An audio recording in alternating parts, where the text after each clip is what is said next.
I found something the other day in the fridge that's set my mind racing as to thinking what the hell is going on. In my own fridge, found something. This, right, can of Dr. Pepper is only about a fifth full. And it's still got a ring pull.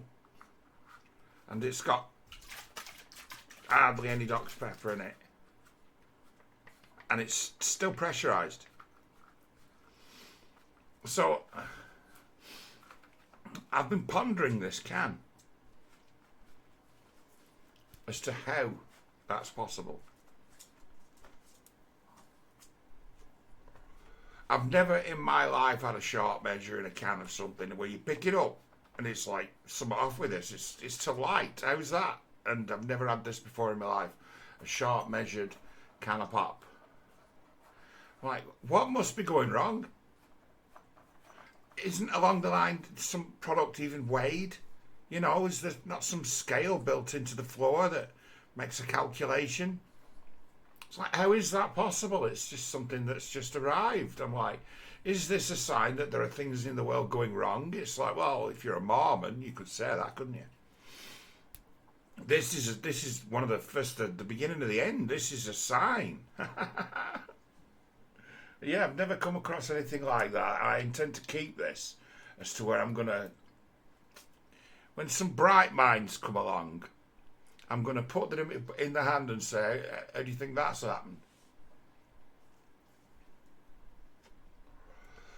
Is this common? Or is this something like a 1,000,000 to 1 fluke that this can has got absolutely like hardly any Dr. Pepper in it at all? It's got so little Dr. Pepper in it that it's not worth opening. I have an idea that this can might be an interesting thing to put on a bonfire. That's all I'll say. I think the way that gas and the way that the thing is still pressurised, it appears that I don't quite know how much gas is in it. I think the right amount of gas is in it, and it just hasn't got the right amount of liquid. It's a mystery, but it's like it's raised so many questions in me thinking as to what's going wrong. So, right, as a repercussion, now that Dr. Pepper's whole fucking organisation's now like in question, we've switched to Pepsi, a company that practically destroyed itself, but a much now cheaper alternative to Coca-Cola, because Pepsi went down the road of virtue signalling, didn't they, and damaged their brand. So now, 8 cans of Pepsi is about nearly £2, nearly £2 cheaper than 8 cans of Coca-Cola, who keep their fucking mouth shut and keep it simple. Yeah, Coca-Cola aren't discounting you a penny unless you're buying a great big bottle of it. And if you buy great big bottles of it, you don't like Coca-Cola, you like flat Coca-Cola. And flat Coca-Cola, it can be good if that's all you've got, but fizzy cola is pretty fucking damn good. Almost medicinal, I'll say. So there's a pop tip and a sign that the world is ending in my little intro to what is a video attempt here to address some sensibilities that have, they're standing in the way of people seeing what's unfolding in the case of the gypsy with a Bugatti, Andrew Tate, and his recent lawsuit in the United States. Now, I reacted to the confirmed news that a lawsuit and criminal charges had gone in against Tate, but both he was getting sued and that he was getting prosecuted last week. And with that being the only information around, there was a case could be made as to say, well, this is likely the truth. To this day, I do believe that this man has had his hands on that woman for absolute sure. But it'd be a matter of someone's come along who's not of the usual I make a Tate video kind of thing. She's not a hater, or not a normal hater. BJ Investigates, right? BJ Investigates is like a gossip queen. This is someone who's got absolutely no sensibilities where it comes to the state of this case. In essence, she hasn't got a dog in the fight emotionally. She's not already made her mind up, which is healthy. But Gadget has shouted this down. It appears he's only watched about the first 10 minutes of it, and then he shouted it down as being, oh, this is pro-Tate propaganda. And it's like, it's absolutely not. This person is being objective. She hasn't already made her mind up. So I'm with, you know, where Gadget, right, does a decent job in reporting. He's not a very experienced person, and he's not followed this case for that long, really, only for a couple of years. And it be to him a kind of mission, and he takes a bit of pride over, oh, I'm the top guy, which is something I warned about happening to people. Warned about it happening to people once that death list went round, because that's what it was. Warned about it. Disappearing up your own arse. Right. This person, BJ Investigates, has actually lifted the lid off this case. And I know it's an hour and 11 minutes of a video, but it's like it's come along with a new set of eyes, having not already made her mind up. And she's come across some things that are quite compelling about this person who's accusing Tate that land in my wheelhouse. Suddenly becomes the kind of people that I don't like. And then it's a matter, in that moment, BJ Investigates becomes a fucking expert. And so do I. And Gadget is sadly out of his depth, not understanding what human beings are capable of when they're working together behind the scenes and coming up with master plans of how one might get oneself out of a great deal of trouble in a foreign country. Now, from what BJ Investigates has to say, I have a different conclusion than she does, because I've been following this very closely for a long time. But what she's dug up, would suggest one of three different outcomes. Only three, and they're all a disaster, and the only person who can benefit from it is Andrew Tate. So it's like I'm seeing here a grand plan for this man to actually win a court case by producing the least credible victim you could ever find. And actually winning because of it. Because there's, oh God, this is a grift. It's like multi layers of a grift. And it's like this person, who's not from the usual circle, has took the trouble to find out about this person making this accusation. And it's, oh, she's a pro-Tate spy. It's like, no, there's more to all of this than meets the eye. We are actually heading off into the, do you know that in the USA there are more OnlyFans models than there are nurses? And do you know that there's an industry that, a kind of almost human farming industry that is sat behind it, as to where Tate is actually the whistleblower of its existence, and to some degree has helped others better understand what criminal networks are up to in gaming OnlyFans. Tate spilled the beans on it by giving everybody the recipe. could be said to have done a good deed by telling the world how this kind of operation functions. But at the same time, it already be a thing. There's nothing ever been original about this guy. He found out that the tactics of street pimping also work on the internet, and on the internet they're far more effective because you can completely control your image. You can be the top G, can't you? You just have to fucking look like him and talk like a bully.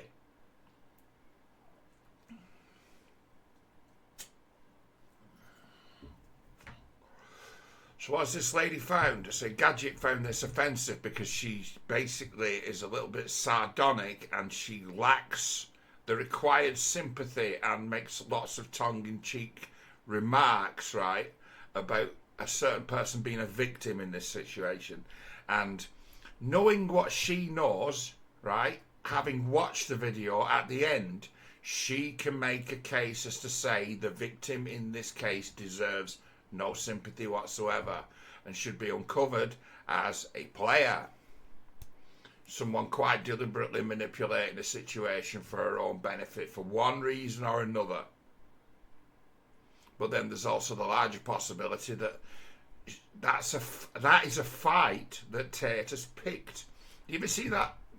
I think it was his last competitive a kickboxing match where he fought like a fat kid, a big fat kid he fought. This reminds me of that. Chalking up another win by arranging a fair fight against a very, very weak opponent. BJ Investigates hasn't followed this as long as me, so I've got more info. I know what she knows because she's made this video, obviously. And adding what I know to she knows, I see a master plan where Tate gets to prove himself innocent in an American court. A master plan. This guy's in a real desperate state. It's like I've been putting a few speculations out there that there must be a plan. There must be a master plan to escape. There must be a bolt hole. And he's now playing for time everywhere. He needs something to catch up quick. Now, if this story, this one in America, gets like fast tracked, which it might because there's a public interest amongst all kinds of people for doing something about this guy. Most of them are of the left in their sensibilities, and that's an issue with the people who are actually trying to expose the guy. They're of the left in their sensibilities as well. They think of themselves as good, kind people, but they've got that simp thing going. They're angry at him, so they miss things. They're angry. They miss things. There's something very, very pimpish about what's gone on and who he's got in trouble with and who she associates with and what her previous, what she calls behaviour is and what she was before she was Andrew Pimp's girlfriend, which is a almost hitherto unknown porn industry influencer. And the people who she's found her way in with are just the same as Andrew Tate, but not at large and not as loud. Just not as loud. Not as mouthy. But exactly the same creatures. Recruiting girls into the porn industry into OnlyFans or else into what they would call, I don't know, what would you call it, the mainstream porn industry? It's all just OnlyFans, man. It's been that way since the amateurs took over when Vivid Video fell on its fucking face. A long, long, long time ago. And become this free-for-all where I'm telling you it's like upper echelon, a good YouTuber, good at analysing data. He starts looking at the numbers of content creators for OnlyFans in the United States of America.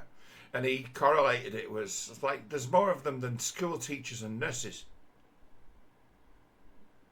And then he's like, and you put it into age groups. As to say, the uptake of the, it's like wow, staggering numbers of people between the age of 18 and 30 in the US are OnlyFans content creators. Millions of them. And it's like, oh my God, no one knows what this means. I'll tell you something, there's a song that used to be famous called My Angel is a Centerfold by the J. Giles Band. Happened to a good friend of mine, that. My blood runs cold, my memory has just been sold. My angel is a centerfold. And happened to a good mate of mine. Long time ago now, for 25 years, maybe a bit more. Happened to him. Where his girlfriend, who he was really into, she decided she wanted to become a glamour model, and she was like the centre spreading Fiesta. And her, like, crackpot family, I mean, her cousin worked at the same place as me and brought the magazine in for us all to have a look at her cousin. And we thought she was a bit off, thinking that was something to brag about. But she was really proud of her. I'm so proud of her. Like she'd struck a blow for feminism. I'm so proud of her. She looks beautiful. Look how they've done her hair and her face. And showing it us, bringing Fiesta to it. Here's my cousin, look. She's got a fanny out in a magazine. But that'd be my mate's girlfriend. It'd be my mate's girlfriend. And he'd be someone who, in that moment, saw it. Now, you wouldn't know what that'd do to you until it happened to you. It's a big deal. It's like a shock, isn't it? A shock to the system. Some people might welcome it, but there are others who might not. And might be like, that's heavy as fuck. If our kids ever found that, or people who might want to tease or hurt our kids ever were to find that. What damage might it do to them? And it'd be a right way of thinking, but it kicks in. And when that right way of thinking kicks in, it's like, you seem like trouble, love. You've just demonstrated to me that you have the kind of judgment that thought it was a good idea to try and sell your body on OnlyFans. Here's a video of you masturbating with a great big dildo, and it's never going away. It's going to be on the internet forever. And it's heavy. It's the heaviest thing you could ever produce, isn't it? And it's timeless too. Look what you've done. And it'd be a problem as to where people have set up disasters for themselves in the future that have completely limited them. That are somewhere in the back of their mind as to, oh my God, one day the tape might come out. And this is the world we've created. This is a world of who can blackmail whom with one's secrets, as to where they've all participated in catching each other offside in what you could call it satanic ritual if you really wanted to, but it's more psychologically dangerous and traumatic experience that some people can deal with and others cannot. And then those who can deal with it, you'd have to ask questions as to what their habits and taste had previously been in order for them to have built up such a resistance. So it's kind of a club for the perverted and promiscuous. And the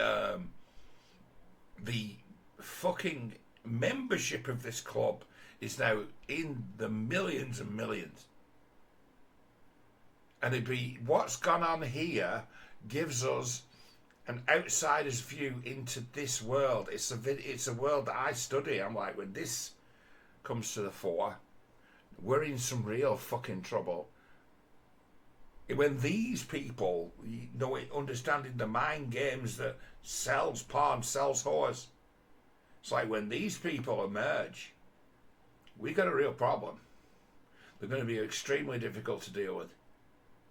They are ruthless and dangerous. They're the next thing up from being cannibals. People have got the wrong end of the stick about this video. And I'm going to point to it. I'm probably gonna skip bits, but I've got myself kitted up here to sit here for quite a while and talk about this. So Andrew Tate's legal problems just got a lot worse. He got sued. Yes, he did. His ex-girlfriend claims that he assaulted her. now, I'm sorry about this, but what the fuck is that? I can't do with that. She's got a big pair of like rubber lips, which I just can't see them past being clown-like. Never have been able to understand why they do it. I don't understand men who find that attractive. I don't see what it's about. But she's got somebody else's face painted on top of hers and a big set of rubber lips. I'm sorry, it's like, to me, that's just no. It just tells me I'm dealing with someone who's very, very insecure and dangerous. So it tells me, it just gives me a clue. It gives me thanks for the warning.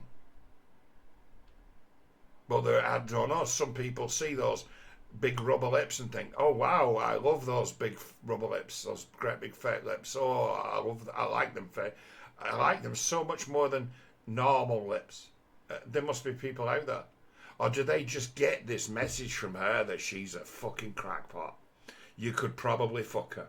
If you ran into her in real life, she's so insecure, she'd almost believe any lie for promise of something better. Is that the message it sends? It's a message I receive.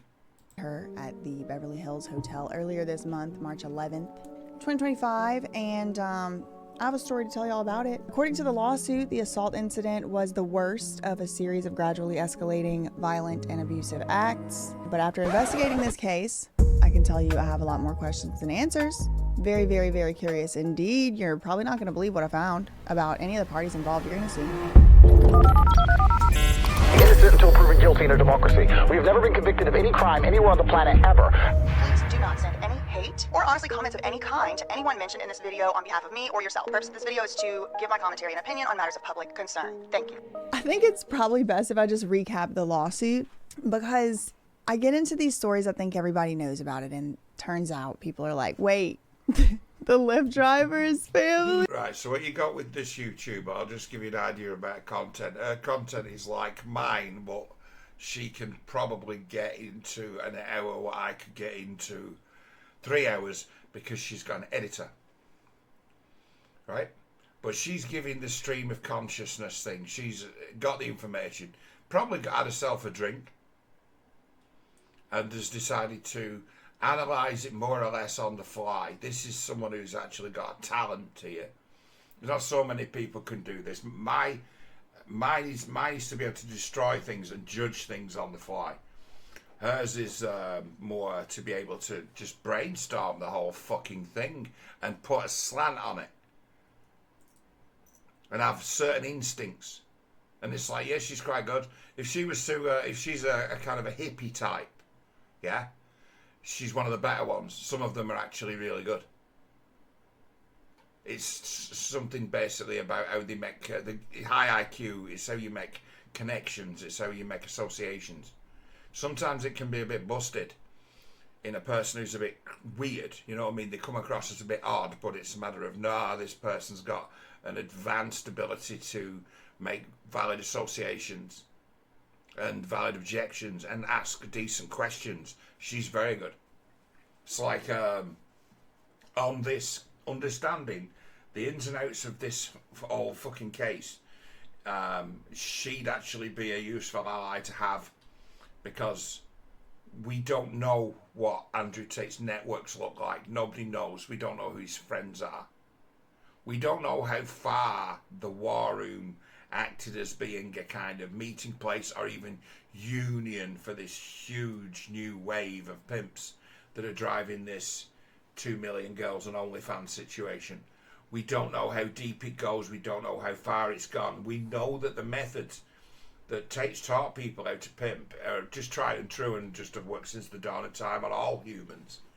So it's like, for other people to be playing exactly the same game, well, of course they are. They're just all doing it the right way.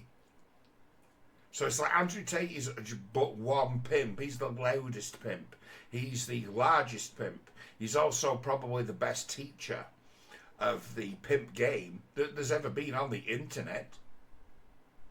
The best teacher of it. If you want to be like that, it's like he's given people for free powers that would give them knowledge that would give them power over the unawares if they're willing to commit terrible acts of sadism and betrayal. It's a choice. Andrew Tate gives people a choice, and that's why they respect him. He gives them a choice. He doesn't ask anyone to buy his stuff. He rips people off, but he doesn't ask. He doesn't demand it. You can sit and you can take in his teachings, if you like, and not give him any money, and he's not going to exclude you. You're the target. These are the chumps who've signed up. That's the message as far as I'm concerned. Look at all these chumps. And the real target would be the kid who gives him no money at all. You sign up for the fan club, you pay tribute to your master. But he's not forcing anyone to give him any money. And the ones he isn't forcing to give him any money, they could well be said to be the true believers in some regards. The ones who let it go. The ones who find themselves talking like the guy, having been listening to him for fucking weeks and months. Because don't we all just do that? If I pick up a good word off someone, I tend to start using it. Because it'd be more precise than the word I'm using at the moment. I'll be like, oh, it's like a sharper knife. I'll start using this word instead. We all do it. We all learn new words and start to use them. And it's like... poison's worked its way through the system, good and true, but Andrew Tate is not the only bad man in the world. He could be said to be, in some regards, of the biggest scumbags in the world, the worst people. He could be said to be the most forthcoming of them. Potentially the best of the absolute worst people in the world. The best of the absolute worst people in the world. As to where I call him the king of the pimps. He's probably the best there's ever been.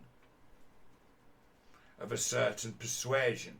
But he's by far from being the only pimp. He could be seen as a poster boy for them.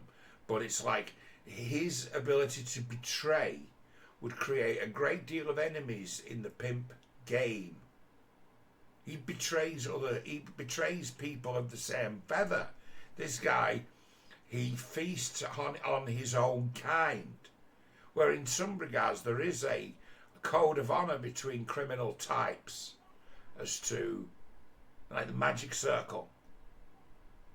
You get if you're a magician, you know, you're a licensed magician or whatever. If there's a thing, you can join an organisation called the Magic Circle, who are people who, between them, discuss all the tricks, but don't let anybody else from outside the Magic Circle in on the tricks. You see so many of these magic circles these days. We keep the knowledge to ourselves and we use it. It's usually the game. Tate reversed that by making the rules of the what we would call pimpcraft available to all to be used either as defense or attack. Defensive knowledge of understanding something, which loads of people have taken away from Tate, and it'd be useful information that'll make them think twice about something that's too good to be true. Or even better, if you were to take some girl home one night thinking you'd won the lottery and she got her clothes off and she had a tattoo on her saying Tate property, you might make your excuses and go the fuck home. I say that's a danger with Tate, is that he's done a real good job of being a Pied Piper by, in and amongst all the shite, he's blown people's minds with the honesty that he's been capable of in certain situations. He's, in his way, quite persuasive. He's a dangerous person. I've said it all along. It's like, Do not underestimate this guy. Do you know about Jippos? It's like they'll always win because they're more ruthless than the next person. They're capable of doing more. They're willing to use anything at their disposal in order to win. So it's like, if you don't understand that about them, you are not the right people to go to war with them. So the police can't really do too much about the gypsies. Not anywhere. Why? Because they won't cooperate. And they would surprise you with the audacity of what they're capable of doing, or what they would actually try and pull off. They send messages to them as to say, you know who did this, but try proving it. Don't even fucking bother. They play that game. And it's like that contingent of people have found their way onto the internet, and their knowledge as to, people won't really stop you doing whatever you want. Found its way into the world. I'm talking too much. I need to actually show you as to where this lady makes an incredible case. Then I got to the bridge, and I realized the Lyft driver's family was there? No. My husband's whole family was there. Yeah, okay. So the allegations of this lawsuit all kind of start with this content trip. She claims that she first met Andrew Tate this past summer in June 2024, so less than a year ago, and she claims she met him in Romania. Why was she in Romania? She was in Romania because she was doing a content trip, as it is described in the lawsuit. I mean, I'm a social media full-timer, and I don't go on no content, nothing I call it content. I'm going on the content trip, but that's just a content trip. I don't know what a content shoot means. And so she's a yeah, she can't process this. I don't think this is even true, this story. I think it works as a kind of alibi as to how she appears in a video. The fact she does it for free and no money changes hands, so there's no paper trail. That's different. It's information. That's actually intelligence. That's information. It's like you can be able to hide that piece of information. I went on an unpaid photo shoot. It's like, okay, so you're giving yourself a reason to be there. My question of this person, right, is simply, how did you get into so much trouble in the first place? And would be the only conversation I'd ever have with this person. How did you get into so much trouble in the first place? And the story of how she got into so much trouble is, it's a rip-roaring story. It's a good one. A real tale. Model. Bree is a model, the plaintiff, and she alleges she first met Andrew Tate this summer whenever she had basically got cast for a modeling job. And it was a job for the Tate brothers, as you will learn. At that time, the Tate brothers were not allowed to leave Romania. They were not on house arrest, but they weren't allowed to leave the country of Romania. And Tristan had contacted a, quote, mutual friend of plaintiffs requesting, quote, blonde models for a content shoot in Romania. Okay, so this friend, who's this mutual friend? I mean, that's my first question. Who's the mutual friend?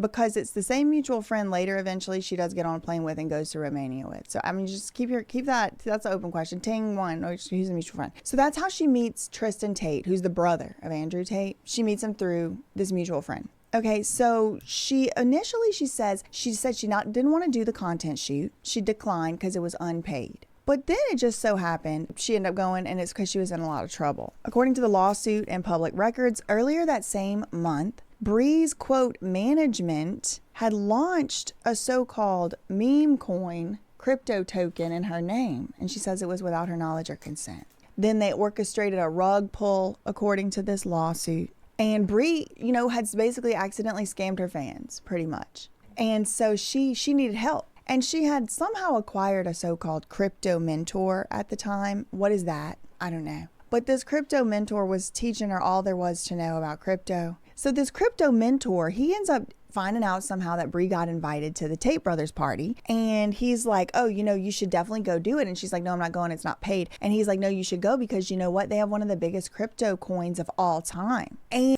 now, see that? Well, she's just reading this. She's just summarising this. That to me seems absolutely contrived. Just bullshit. Too convenient. Massive. I see right through that. I'm like, nah, I'm not buying that for a minute. This story's already falling apart. This allegation, it's already falling apart. Unpaid photo shoot. No, that's an obfuscation. Not true. This is her side of the story, isn't it? But I'd point to that and say that's just sus as fuck. Unpaid photo shoot. Okay, so no paper trail, no. No, I see it as being a kind of kind of an asset, giving yourself an alibi. I don't think it's true. I just think that's just stinks of bullshit to me. This, oh, you should go. He's a famous person. No. He's got the biggest meme coin out there. No, it's not. Nor will it ever be. He's got the biggest meme coin out there. Daddy Token. He's an expert in crypto. You need to make friends with him. He's a genius. Really? That's her version of it? Like, what? Say it's not on the level. And it just so happened that the content shoot was for the $ daddy all caps crypto token coin he was launching. So she was actually being hired to be a model for the crypto token coin thing. It was unpaid. So she messages Tristan Tate back and says, hey, actually, I would be interested in coming if you and your brother could help me with my failing crypto coin. Help me save it. $ all cap sister. And allegedly Tristan says, yeah, we'll help you out. And so that's what makes her finally agree to come to the content shoot. It's not just the networking aspect of it. It's what you're doing in your spare time. What are you learning? What can you possibly offer people? Because if you don't have something really unique and special to offer the people who you're trying to meet, you're just going to come across as someone who's pestering. And being pestered is very annoying. So she goes to the content shoot. She arrives there.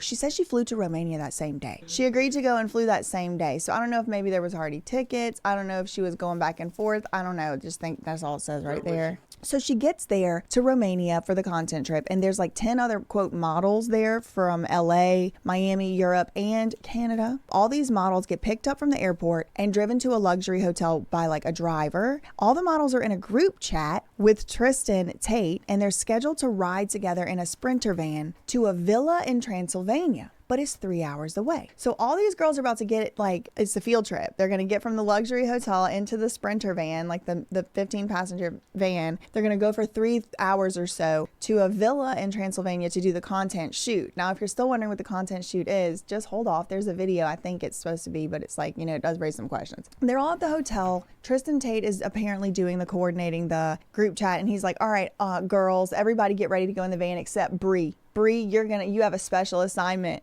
He says it in front of all the other, and it's so weird. I've said this before. They all call them girls. Girls. It's women.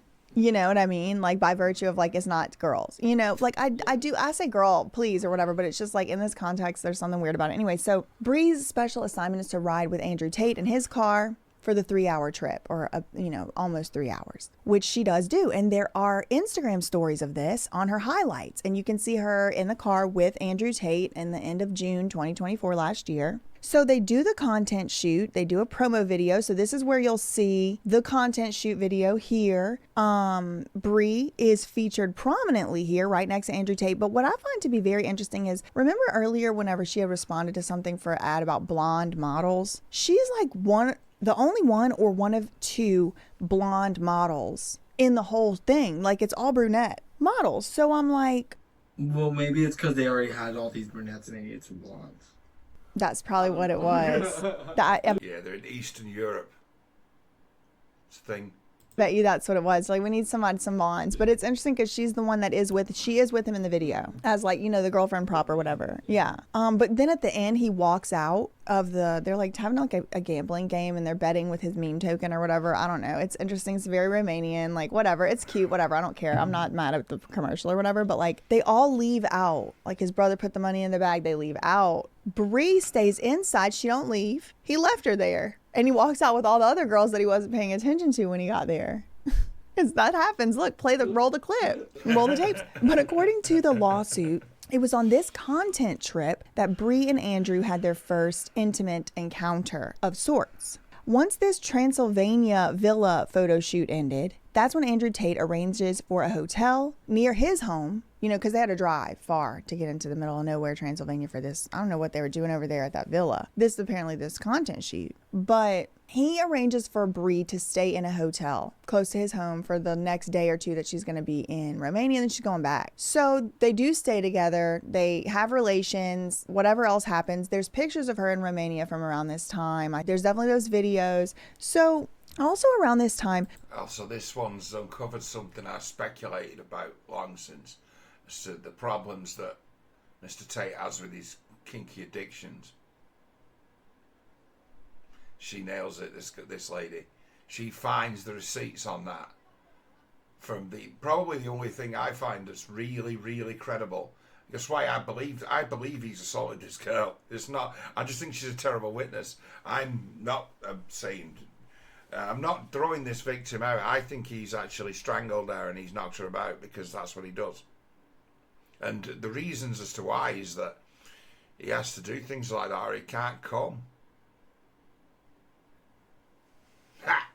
And it be, told you I had an inside man fucking a job up. I say that the boss is a master at all kinds of fucking games to play with one's mind and body. And the psychosexual mind and the dick work as one, if you like. And it's a matter of it comes out in her put against him as to his inability to actually ejaculate is where this behaviour manifests. Yeah, that's his Achilles heel. She found the man's Achilles heel. He finds it exceptionally almost impossible to ejaculate. So he's somebody who's he wouldn't be able to masturbate, and he also sort of would can't turn that off, and it'd be the engagement in sex is something that's very boring to this guy, which is why the reason why I abstain. I find sex as dull as fuck. It's like, this is not worth all the fucking trouble. I've been there on the job and thought, all the fucking bullshit I go through to be having these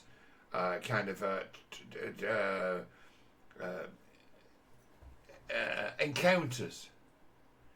It just does not stack up as being actually worth it for what's something that come in the end is absolutely, completely fucking mundane. And only as interesting as you make it. It's not intrinsically that fucking great.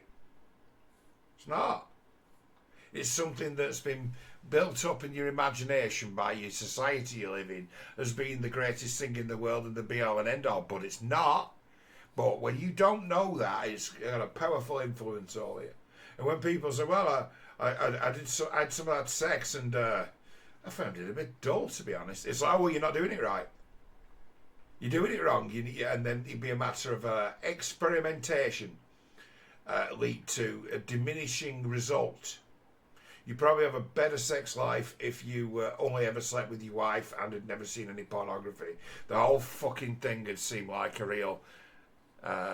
really, quite appealing and interesting voyage of discovery. But that's not available, is it? Once it's not available. Once that's gone, that's gone. It doesn't ever happen like that again. And it'll be a matter of, this guy's fucked everyone. It's a matter of, what's the game that this guy plays as to only way that he can ejaculate? He has to be having anal sex with someone while strangling them and beating them. And that's the only way he can actually get off. And it's like, good luck finding that. The man has done like Crowley has and created a world that better suits his need to sodomise other people and beat them, humiliate them. Completely led by his cock. I have no doubt in my mind that he's actually done all this, that he's actually laid hands on this woman. But it's a matter of, she is such a terrible witness. Such a terrible witness that there's a high chance that this case has been engineered. And she doesn't even have to be on it. She could be a pigeon. He could be somebody who's even got a notion that she's a spy, right? And he's just sent her back. He's just dismissed her, and now said, "Do your worst. Do what you do. I understand who I'm dealing with already." And this guy's a pimp. He targeted her. Of course he knows what he's dealing with already. Do not underestimate this guy's ability as a pimp. Is something that I've always said about him from the start. Do not. And it's like their ability to manipulate men to steer the trade, unsurpassed. They do women and men. Let's carry on with this. Bree publicly thanked Andrew for his help with her sister coin. She called him like a real man for his help, and she shamed this other micro influencer for not helping her, which I found to be like an interesting move. She kind of was like, real man, Cobra Tate is helping me with my hashtag $ all cap sister, because he's a real man. And these micro, like the use of the word micro, you know what I mean? Like it just feels... someone's mad, you know, I don't know. She was like trying to bully him into helping her with her failing coin, like he had nothing to do with. Like, anyway, okay, so I can't say I blame him for trying to help her, but we'll get more into that later. So then Bree describes the relationship. She says that after she left Romania, she stayed in constant contact with Andrew, and they were in a committed relationship, and she had to be monogamous to him, but he did not have to be monogamous to her. But in exchange...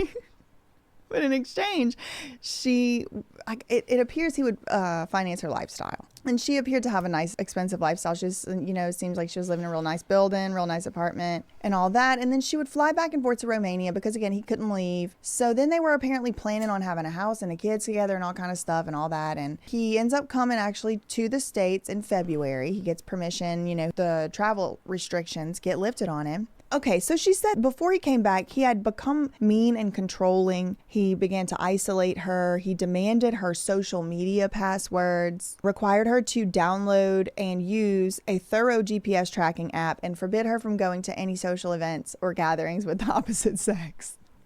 I mean, it does sound kind of restrictive, but how nice a building you want to live in. I mean, it seems like that's kind of what it seems like to me. No, the anti-gang took offence to her saying that, but because when it's written, that'll seem like she said something very flippant about a poor victim. She didn't say anything flippant at all. It was just tongue-in-cheek. A bit of a joke.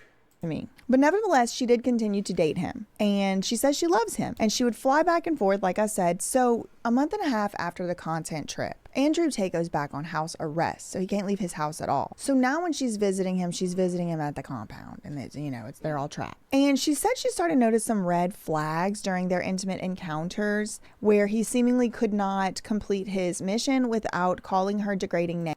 Yeah, right. Complete the mission. What a great way of putting it. Couldn't complete the mission.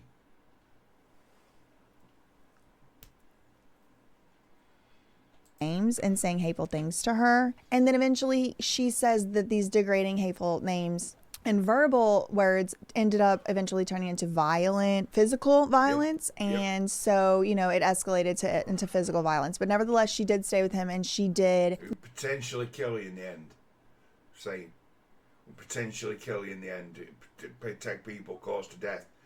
But it gets boring, old, real fast. The novelty wears out quickly, and then this guy reaches for sadism. It's like that's the nature of his sexual degeneracy. That's his psychosexual nature. That's the terrible pattern that plays amongst, and then his justification of it is manifesting his mouth as the pimp talk, so where it can't be his fault, not anything that's wrong with him. And a lot of his shit he says is just rationalizations, and he's practiced at his rationalizations. It's like some pimp, fucking nasty piece of work to have found yourself with his dick in your ass. That's how did you get yourself in so much trouble in the first place, my dear?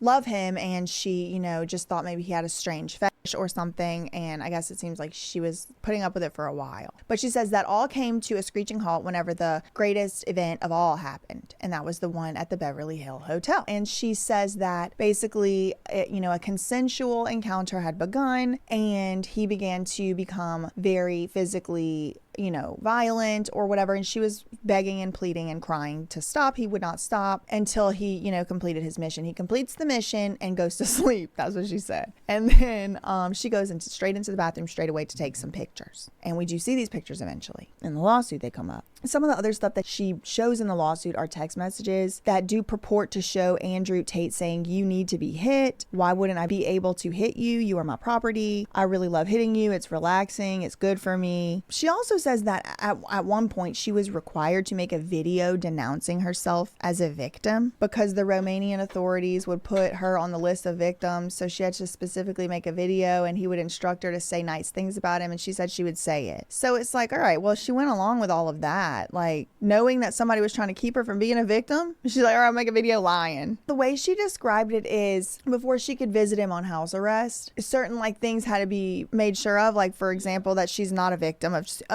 trafficking there against her will. I think probably what it was actually required. And is it necessarily bad that he wanted to have that, given the circumstances of everything going on? I mean, as far as I'm concerned, he has not been convicted of anything, and I'm going to treat him as innocent until he's proven guilty. But there's certainly behaviors and things he's said that's But so, I don't know, Also, she's claiming this is why she's actually useful, this one, because she hasn't made her mind up. In this case, she's seeing this a lot more clearly than those who have. It's important to understand this, guys. Those who've already made their mind up, listen to where she's saying now as to where it's, it's kind of innocent until proven guilty. It's keeping her on the level, that kind of thinking. I can think a few different ways. I like on the level best, because without the emotional attachment and the sensibility and the hatred of it, you get to the truth of it a lot quicker. It's mostly is a tissue of lies, this, from all sides. And it's a matter of passing that when lies that would affirm your "I hate that bastard," you'll believe them. You'll let them get by you, and Tate is smart enough to understand that works. Do not take your eyes off the prize. Well, firstly, you have to have the prize, don't you? And then keep your eyes on it. claiming he threatened her that if you ever betray me, you will regret it or whatever. I will unalive you or whatever. So then you have the aftermath of the whole incident. Bree says she sought medical attention and was diagnosed with post-concussion disorder after. Yes, a placeholder. They agreed that she has concussion. It can be argued away as a pseudo diagnosis, and it has been in the past used as one. In a legal case once, Hillary Clinton used it as an excuse for having been caught lying. She said she proved that she'd had a fall and bumped her head, and she had this post-concussion syndrome, but it is actually just a placeholder. It's the medical establishment saying, yes, we agree, you've had a bump on the head. It's in essence them, and you being traumatized as well. It's like you're in shock.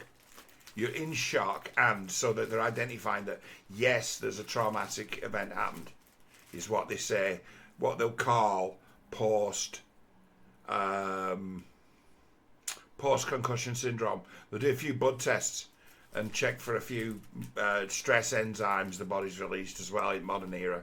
So it's got some weight, as that's the doctor saying that someone's definitely giving you a crack on the head. I've been diagnosed as post. It's just a placeholder. It's just them agreeing, yeah, you've had a really bad bump on the head. I had it where I was working in a place that was a death trap once, and I stepped on a floor plank that gave way, and I fell forward straight into a metal bar, straight into a girder with my head, and it made the whole building go, ding, really. It was a bad one, and that's what they diagnosed me as having, as to where I was I had a kind of PTSD about it. So I never went back working there. It was one of them I was like, fuck no. After that, once bitten, twice shy. And it's that me talking like that and not going back, there was like, well, you've probably got this post-concussion. And most of it was to do with having been traumatized. And also I saw it as with it being, I was working and basically a completely unfixed flooring joist just disappeared from under my foot and sent me smashing into something. I'm like, whatever next? If I hadn't have had a head that was like, you know, almost a weapon, almost as much as dangerous to the girder as the girder was to me, I might have really hurt myself. But instead, I just had a very, very sort of post sort of shock. You know, you've been in like a mini car accident or something, you get that feeling of like burned out feeling of shock and a sore head. That's what post-concussion syndrome means. That's the only element of it that could be observed by a medical doctor. Yeah, you're shaken up. Yeah, the blood tests say you're stressed. Yeah, it's an actual diagnosis of something, but in the past, in legal terms, has been used as a pseudo mental state defense, which is actually incorrect. That was the way that Clinton's lawyers had twisted something. But the world is the courts are certainly a little bit more advanced in their understanding now of what these terms really mean. But yeah, post-concussion syndrome, yeah, take it seriously. It doesn't explain away any dodgy behaviour, but it's a kind of a placeholder for two things: further investigation, potential brain damage. But you'd understand the examination of her with fucking eyes all over the place and bleeding from her fucking ears. They'd have given something, wouldn't they? She's not got a fractured skull, but her brain has been bashed about, and they can see signs of that. They can monitor. When they get, like I say, when they say someone's got that post-concussion syndrome, it's because they've been traumatized, and the medics agree that they have been bashed over the head. Concussion can be fatal, but it can also be minor. Most concussions are minor. I've had a major concussion when I was a young lad. You don't feel right for a few days, and with its onset, you might have a day or two of thinking you can't feel your fucking legs. A concussion. But yeah, knowing what this means is a thing, because Tate's idiotic lawyers have already tried to discredit that as a pseudo defence. It's like, yeah, you know about the Clinton case, but you don't know about the medical side of it. You're a shit lawyer. It's like, and the lawyers in this case are sleazy lying scumbag versus inept lying scumbag. One's sleazy and the other one's inept.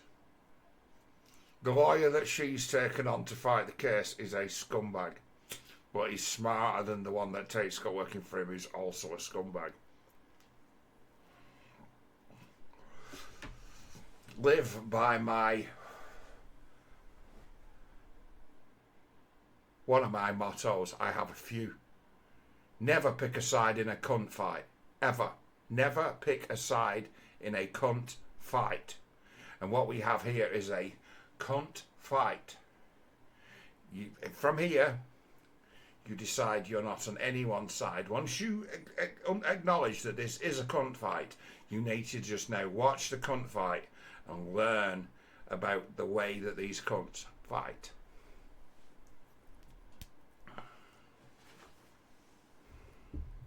Let us continue. After the whole ordeal, but Andrew Tate points out that this was like 4 days after the incident, so like it would be a pretty serious concussion, which I think her side would argue that would be, yeah, it was so serious it still was diagnosed. He says it's basically like she's basically got a tummy ache and went to the ER. they just disagree. So, but she does have this paper. So that was March 11th that the alleged incident happens. Then March 13th, she posts these pictures right here. So like 2 days later, which those pictures could have been taken anytime. But, it's like a Fashion Nova ad. Fashion Nova. Those are the ones I was giving AI. So maybe it's AI. I mean, the bruising was definitely like didn't look bad enough that she couldn't have covered it, and like, with some spray tan and some makeup. Not to make light of it. I'm just saying these pictures could be from then. And then 2 days later, she goes to the hospital, gets this diagnosis, or urgent care. I don't even think it was the hospital. And then a few days later, somebody sees Andrew Tate in New York, and Bree assumes that this is like a stalking incident. Like, he must have been there to see her. So then he leaves at some point to go back to Romania to deal with his criminal charges. And it's March 22nd, the news reports that they left. And then she filed a police report with the Beverly Hills Police Department, but only after Tate left the U.S. And then March 27th, about, 5 days later, the lawsuit was filed. At that point... Good, that, because the wider world hadn't had it yet reported that he'd returned to Romania. His location was something that everyone had lost track of, and it was this lady who kind of tipped, in essence, in some ways, tipped everyone off that the guy had gone back. Just in the way the time frame is. So this is conveniently started the minute he got on the fucking plane. Nothing could stand in the way of the man returning to Romania on time. So this was all put on hold to allow him to make his escape. How about that? Point Tony Busby and Bree post on their social medias, and so does Woah Vicky, but we'll get to that in a minute. So sometime after March 27th, I just want to point out, Bree changed her Twitter banner. The one on the left is the before banner, and the one on the right is the current. You see what it is? Okay.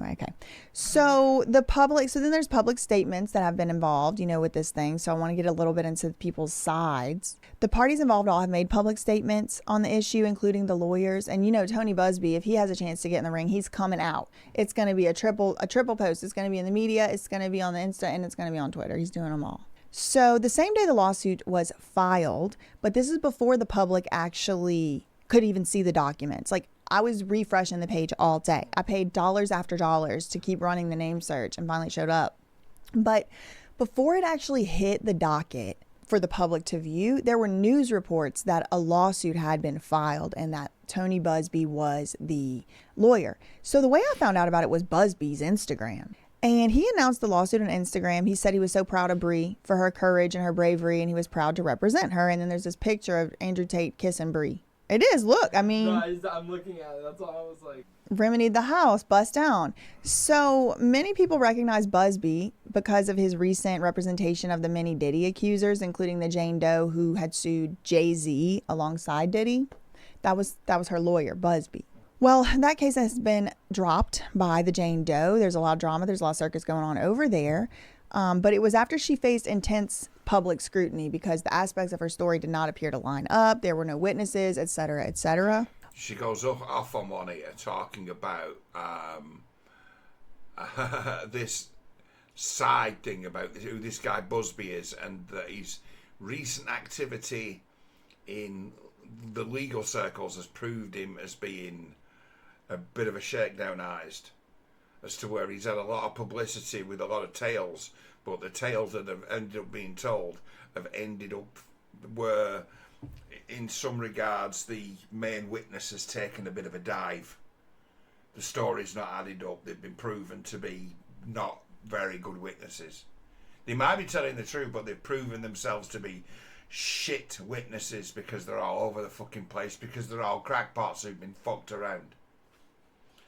These are crimes that will cover their own.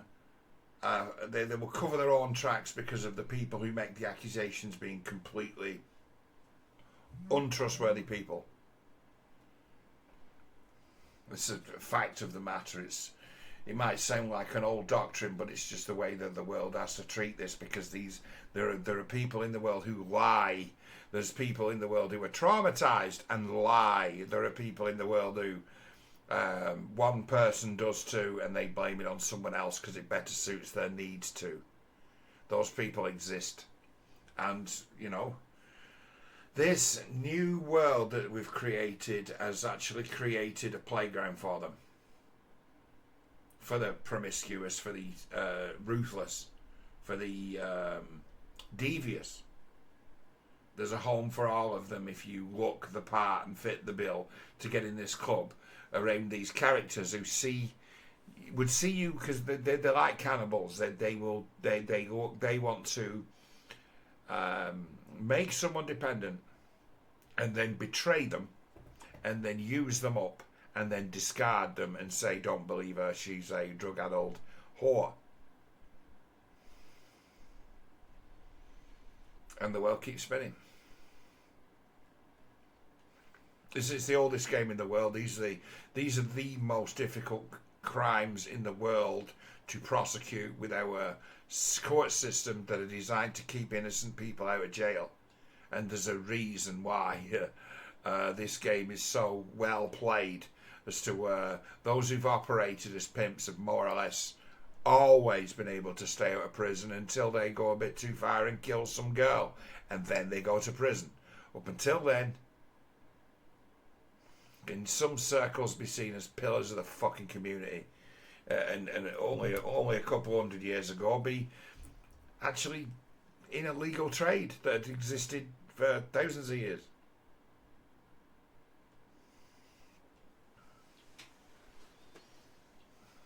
As a working class person, one of my ilk, 150 years ago you'd be cut above the rest in that you were a brothel keeper and they were all coal miners.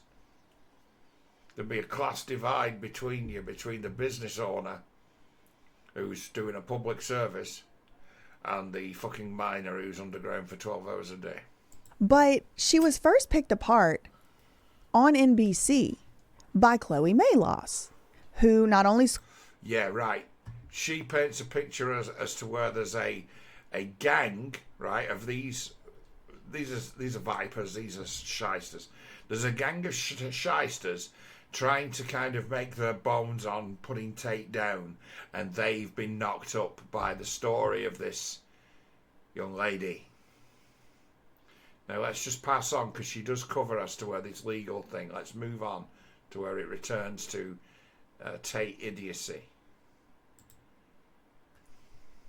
Right, this is her meme coin. She had a cryptocurrency, and since, look at that, it's not so bad, is it?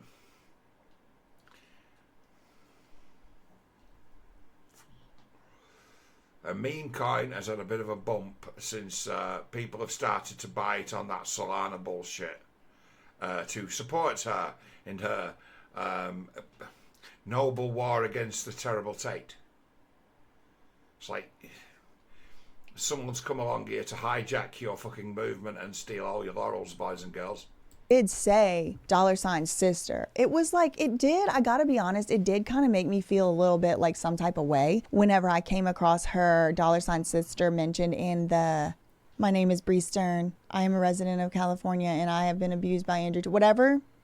It was an interesting choice to me that she put her failing crypto coin sister in there. And then when Woe Vicky retweeted about it, which she's got her own section coming up, but when Woe Vicky tweeted about it, she tweeted something about a crypto or a meme or a new coin or a new this or that, a $ justice for Bree. What? Hold on. And like, so these questions are already kind of in my mind as I'm just like learning about this story. And of course the media. Oh, that Woe Vicky.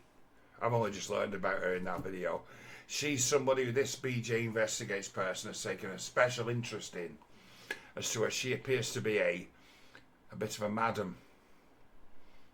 Oh yes, she's a little madam, which is the polite name for a female pimp. She certainly is that. She's uncovered a real piece of work that operates fucking around in this space.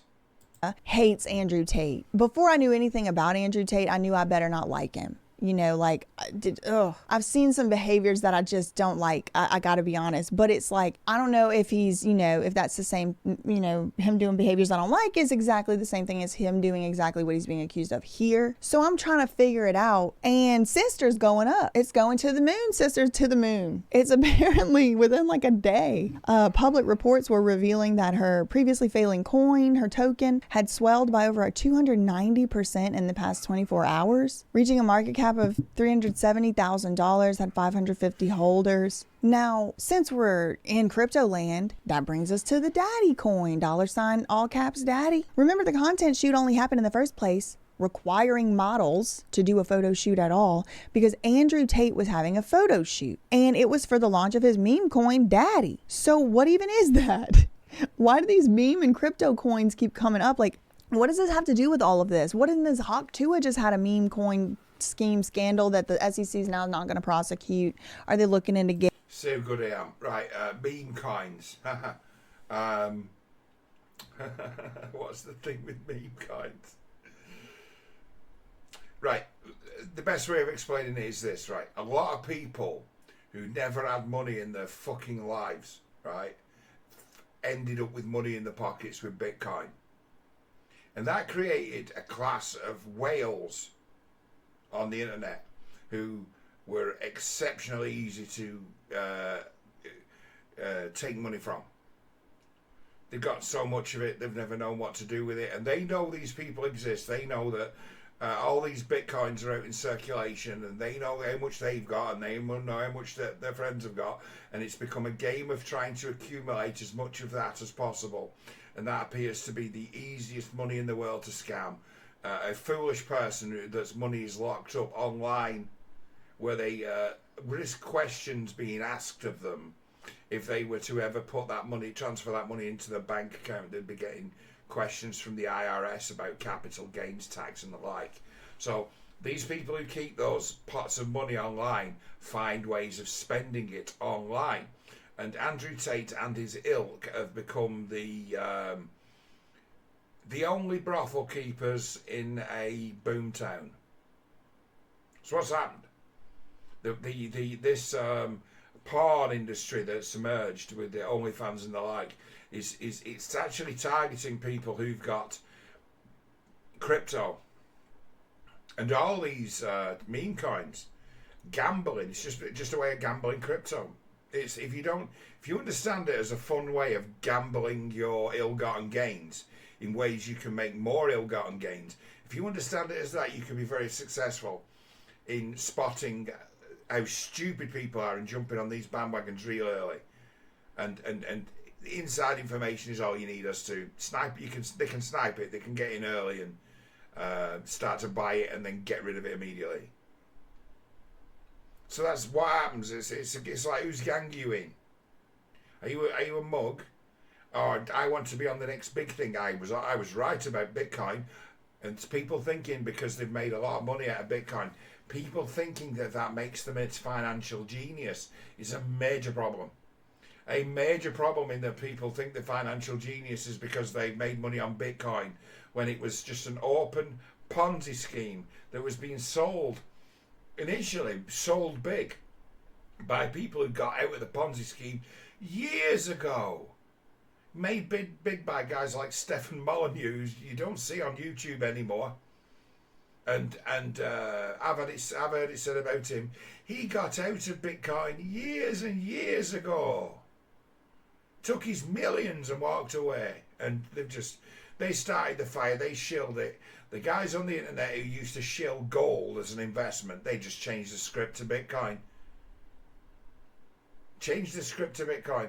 If you'd have stayed a gold bug, you'd have done all right by now. You'd have certainly maintained all the wealth.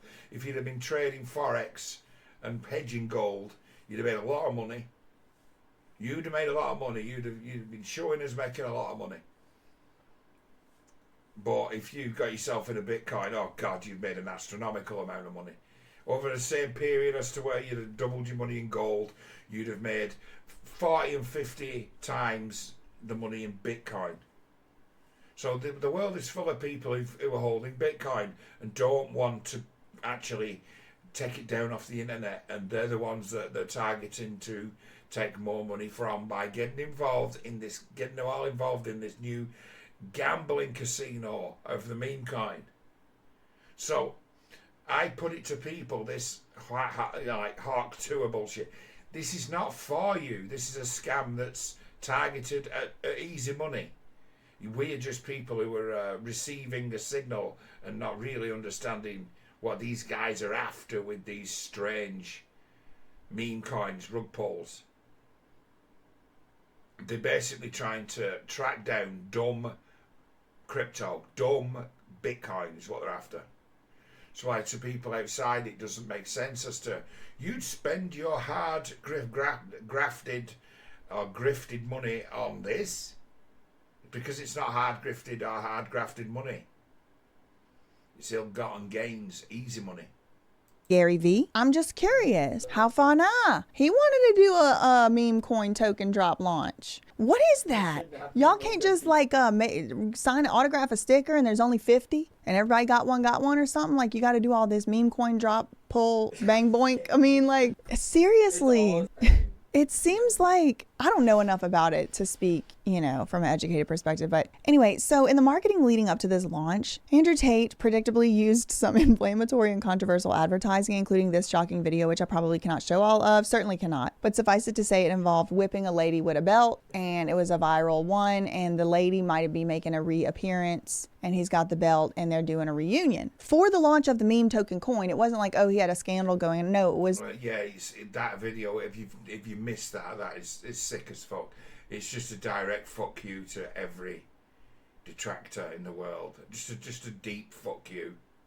Like daddy's home and he's whacking with the belt. He's taking the belt off. It's too much. Andrew Tate and fam and co. Too much. Yeah, and funny. So you're up against. Okay, so it's important though, y'all, like this was the content shoot. She was going there for daddy coin. That's what I understood the lawsuit to be saying. And she knew he was good at coin, but she wasn't watching the ads for it. Like he was like whipping a lady with a belt. She doesn't know that his idea of helping someone's meme coin would be just to name drop it. And he'd be thinking with his amazing magical brain just to name drop it that he's doing a job of promoting it. That's what promoting a meme coin is. So this lady, she's like, I can't speak intelligently on this subject. Fair enough, but it really is as simple as that. It's not that difficult to understand. It's quite straightforward.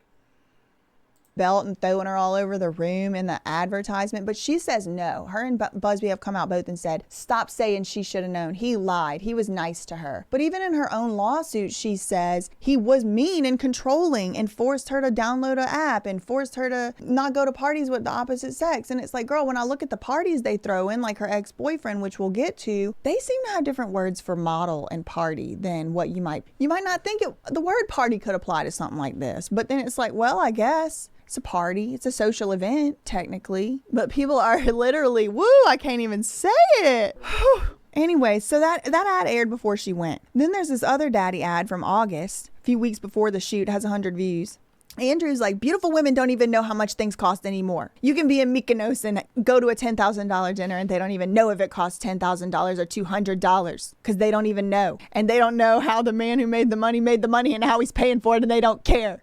Beautiful women don't even know how much things cost. Take it from me. They'll be in Mykonos at dinner that costs $10,000 and they wouldn't even be able to tell you if it cost $10,000, $200. They don't know how the man who paid for it made the money and they don't care. I like how he fights his own teeth to talk now. He's had them Turkish teeth done. I was searching for the lie. Who knows? What do you mean? I don't care. What do you mean? I must have like, that's the thing though. It's like, for me, I wouldn't care because it's like the people I'm around, like, I'm pretty sure it came from like that working a job or whatever. Like, what do you mean I don't even know? Like, do I want to know? I don't even want to carry money. I told somebody the other day, I wish I didn't have to carry money ever. So I could just always say, I don't have any money. Sorry. Yeah, this is my trick. She actually has the same tactic as I do. Not for nefarious purposes, but like sometimes, like especially I learned in India, they'll run up to you and people want to get money from you and stuff, and you're like, I I don't have any money, and you can say it and you're telling the truth. Yeah, that's what I do. Never carry cash at all, because the number of beggars you run into living in Rochdale, it's a matter of, yes, you need to be able to say, I'm sorry, mate, I haven't got any money to give you, and be telling the truth. It's the best valid objection to get rid of a beggar. And that's it. But then I'm like, Prem, give him some money. Anyway, beep. Okay, so, all right. What actually ended up exactly happening with this daddy $ crypto meme? I don't know. I do not understand how it works. It feels very fake to me. It doesn't seem like a legitimate prospect in any, it's too far removed. I don't get it. Okay, so I'm going to put some people in here who get it and know what's going on and kind of tell y'all. But there does seem to have been some controversy with the daddy coin beyond the Transylvanian villa. Oh, dude, Andrew Tate's crypto grift. That sounds very interesting, and I want to watch it. I had a note. So Andrew Tate, obviously because I follow Andrew Tate religiously and I hang on his every word, I saw that he was tweeting about that he's pumping a new shitcoin that all of his, daddy. Somehow he's also watching as he gambles, and then he plays daddy coin, and you can go to daddiesuniversity.com to get rich. I mean, it's just a brilliant idea. Anyway, as I recall, you can go back even just 1 year, and Andrew Tate was saying, I do not endorse shitcoins. I'm not a scammer like every other influencer. I don't need to rob my fans. I don't have anything to do with crypto. Bro, what is with the hypocrisy? That's, how could you, how do you? Before then, he was a man who made his fortune in Bitcoin. He made the money from the whores on Chatterbait. Before he was using Chatterbait at first, and every transaction was done in Bitcoin. So the currency he was operating his business in increased in value 30-fold. That's how he made his money. That's why he's a genius. Square that circle if you're an Andrew Tate fan. That's what I don't understand. How do you, like, when you see that first post, when you see his post, you're all like, yeah, dude. Yeah, he's different. And you like ride or die and you like shit on other people because of it. And then he does this and you have to, how do you cognitive dissonance that? Imagine you get 10, 15 models international, fly them in from all over, staying them in a luxury hotel, not paying them, according to Bree. And then you get in the van, the driver, driving them over there. Then you got the luxury car, you driving the one special, you picking her up, and you doing all of this. And all of that is for this 3-minute renting, or maybe they own it, a Transylvanian castle villa. This thing is huge. It's a castle, and maybe it's not the one he's walking up to it. Maybe I'm just assuming this is the this is the location because she said it was. No, it looks to me like it's partial real and partially a set. It's just the external of one building and then the close-up external of another one. It's for that, so I'm assuming if it's in that video. And a set as well. Some of it that's just been filmed on a set. That's that castle. But I'm not a movie director. It looks cool. It looks fun. It looks dangerous. It looks like one of those guys at the poker table isn't somebody I would ever want to cross. Oh, no. Namaste, well wishes, shanti shanti, and all of that. No, salam alaikum, everything, all of it, because they look scary, and I wouldn't want to be 3 hours from civilization in this castle with nobody, okay? Well said.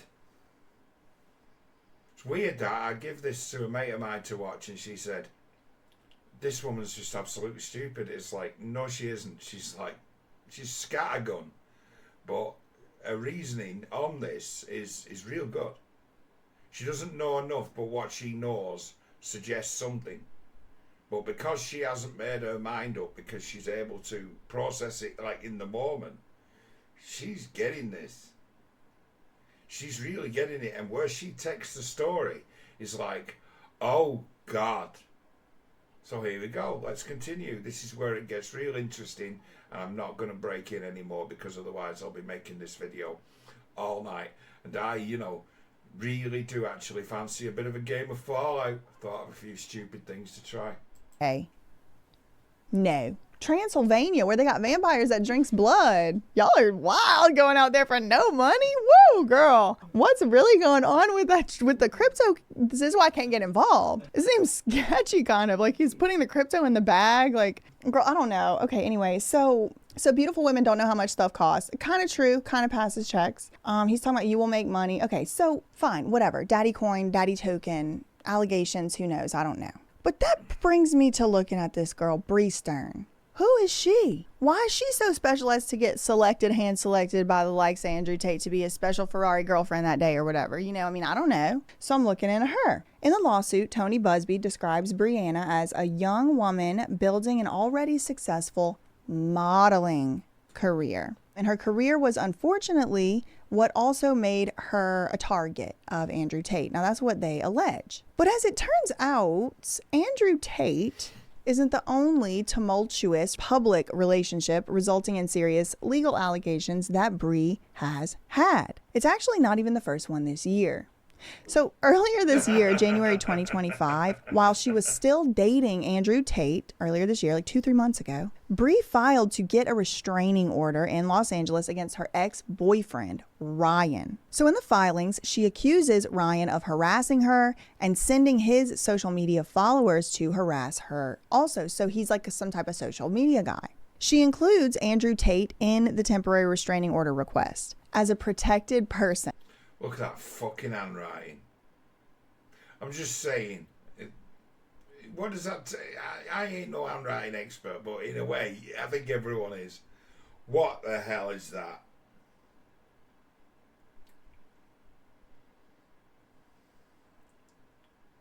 My new boyfriend in a very public manner.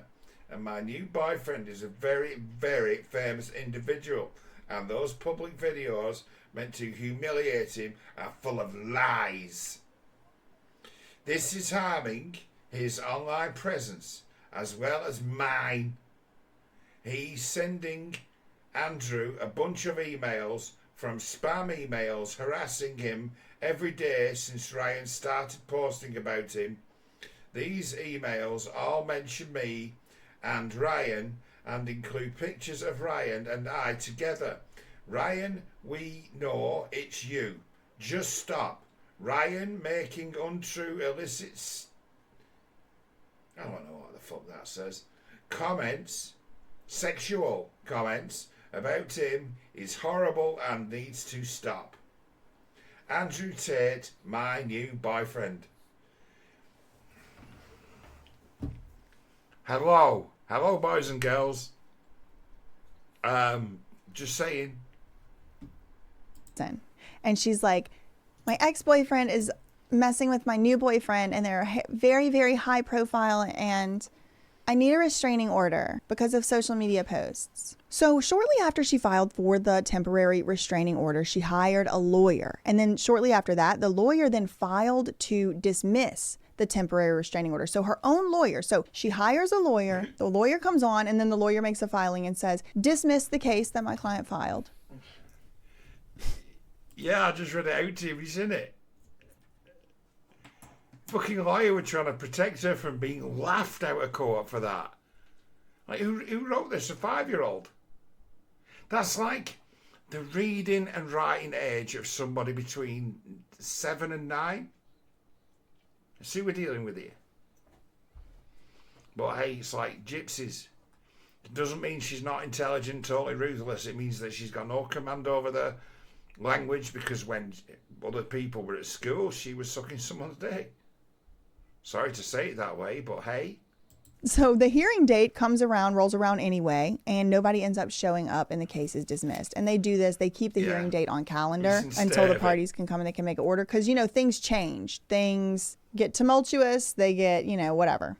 Okay, so the case is dismissed against this Ryan, this ex-boyfriend. But again, y'all, this is this year. She just tried to get this temporary restraining order and then she dropped it on her own. So who is this ex, this allegedly harassing ex? This is where the story gets even more curious. I could take a whole video on this guy. I had to cut so much stuff out about him. Let's just say this guy is no angel himself. His name is Ryan Pownall, and he is a corn podcaster who swears he doesn't do but his whole podcast is that. And he runs a podcast called Pillow Talk. So wait, what is it that you actually are doing? Okay, so because I know you do the podcast and you have the conversations, great, right? Yeah. But what are you doing? Like, what's the other business outside of that? So the podcast is the main thing, Pillow Talk, and then, like I said, we do they on it every now and so often, and that's when we get a little freaky deaky. So So Pillow Talk is some OnlyFans thing. No, well, it's supposed to just be a podcast, but I like to keep pushing it. So recently we had a girl in a wheelchair who's paralyzed. It's down. And we had the grandpa, Dan Daniels, come back on and her paralyzed body. What? Yeah, That's crazy. And that's one where I looked at Terry and I was like, man, are we going too far, bro? You want to see? No. It's sponsored by Mate, which he thanked 2 months ago by saying they were the reason he has any money in the world for his podcast. Our Mate, our number one partners and family, the reason we have any money in the world, they're here. So that's interesting. But like this, just so you know, the Andrew Tate criminal allegations have to do with webcam business, where he's allegedly, according to the Romanian officials' allegations, is Andrew Tate is allegedly forcing women to do webcam work and taking the money from them, so like a form of trafficking or whatever. So this Ryan Pownall guy, his podcast Pillow Talk is sponsored by Mate, which is one of those live cam. Could it be a competitor? Could it be somebody that, you know, Andrew, he's allegedly, according to the Romanian officials' allegations, is Andrew. That's not his real name, is it? Ryan Pownall. You don't hear the word used very often, but pound means something. It's old internet slang, pwn. To call himself Pownall or Poundall. It's a real internet pimp name, isn't it? Andrew Tate is allegedly forcing women to do webcam work and taking the money from them, so like a form of trafficking or whatever. So this Ryan Pownall guy, his podcast Pillow Talk is sponsored by Mate, which is one of those live cam.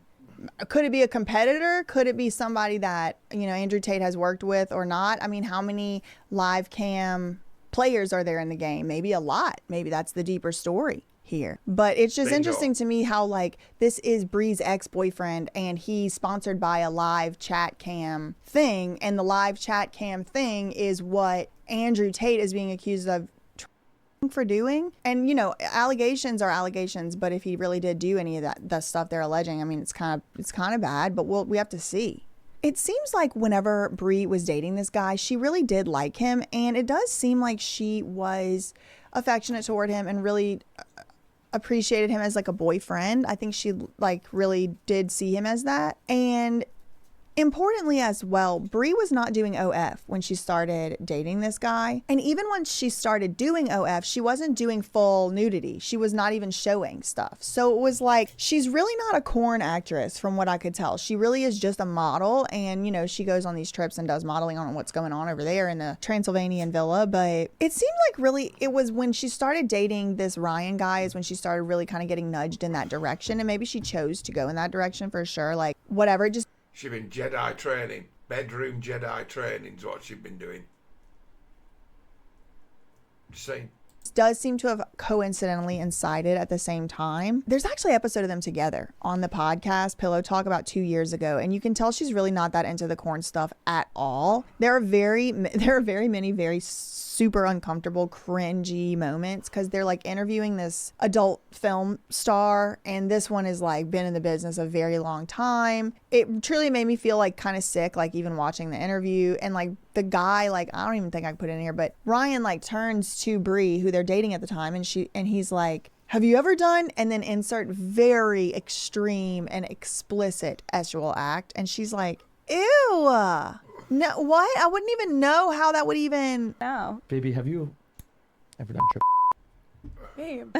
Now, if you want to make an impression on someone and just surprise and shock them in the moment, "Baby, have you ever done a triple anal?" is probably one of the funniest lines you could ever say to someone.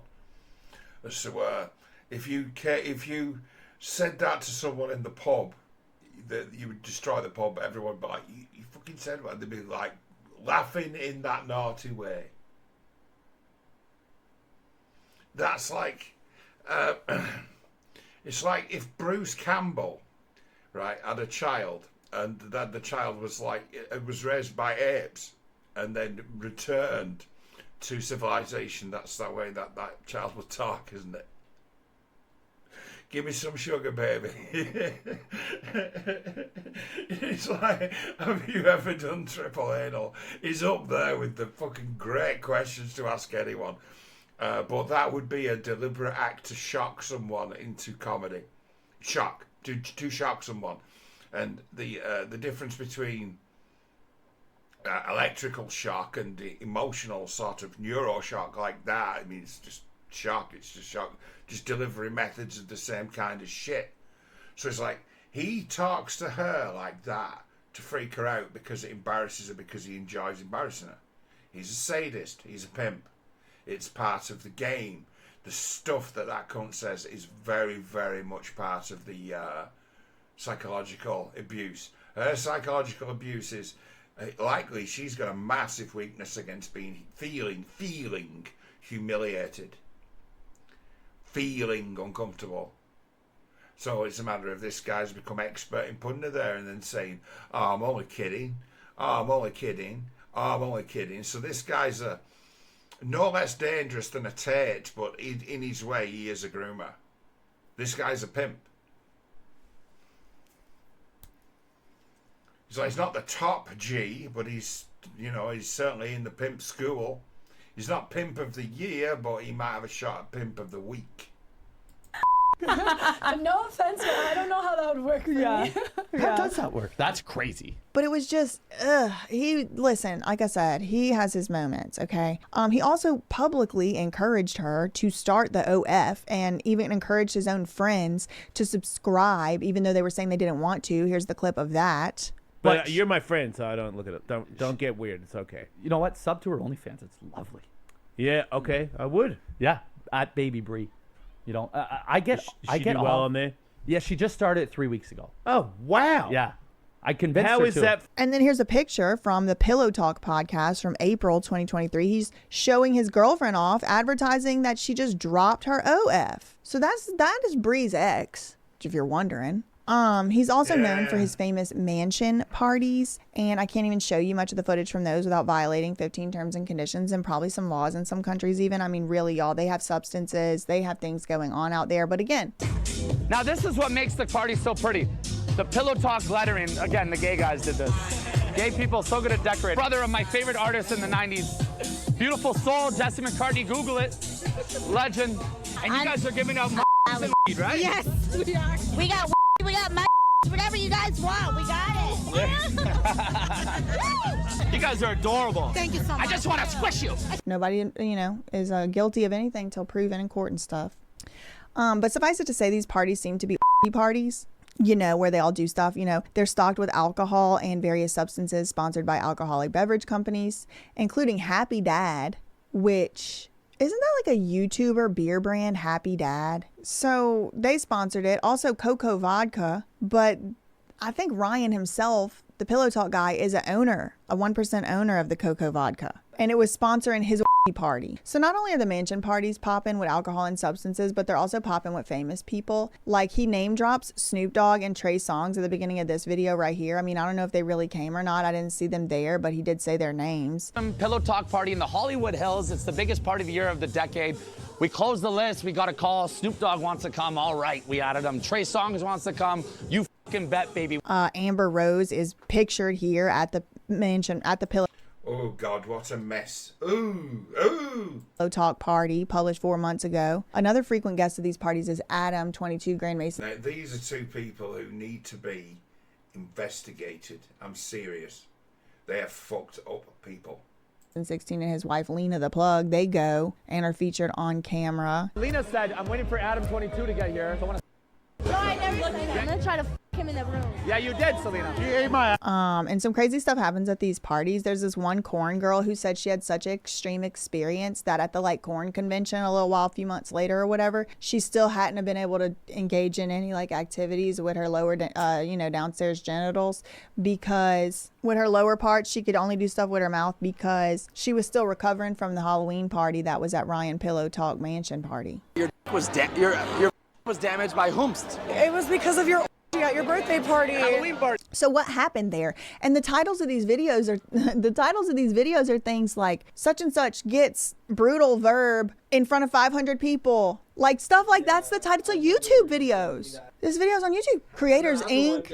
And then I'm getting demonetized. Right, I can't even talk about it. Right, they demonetized me. Don't even get me started on what they listen. So anyway, yeah, those are the mansion parties. This is Bree's ex before Andrew Tate. This guy, Andrew Tate, they were trying to get a restraining order, so this guy couldn't talk about Andrew Tate. Like, they have like previous like. Him, probably a drug dealer too. I'd say him. See, he's in LA. He's like, it's the porn capital of the world. He's moving drugs and women. That's his game. The guy who is a pimp to the famous, a pimp and drug dealer to the famous, is more or less untouchable and makes a lot of money because he gets paid extra money for discretion. He's able to sell them 50 quid's worth of ketamine for 5,000. That's what this guy is. He's one of these fuckers who sees your favourite celebrity dead when things are getting a bit uncomfortable for him, or the money supply's dried up. Seriously. That's who that is. You get it where there's whole stratas of their society that are owned by pimps and they're owned by drug dealers. They're the guys who know, they're the guys who've got all the information. They're the guys who've got all the filth. They're the real guys who've got the power to blackmail. And here they are. Plain sight. Hey, look at us, we're producing YouTube content for anyone who wants to watch it.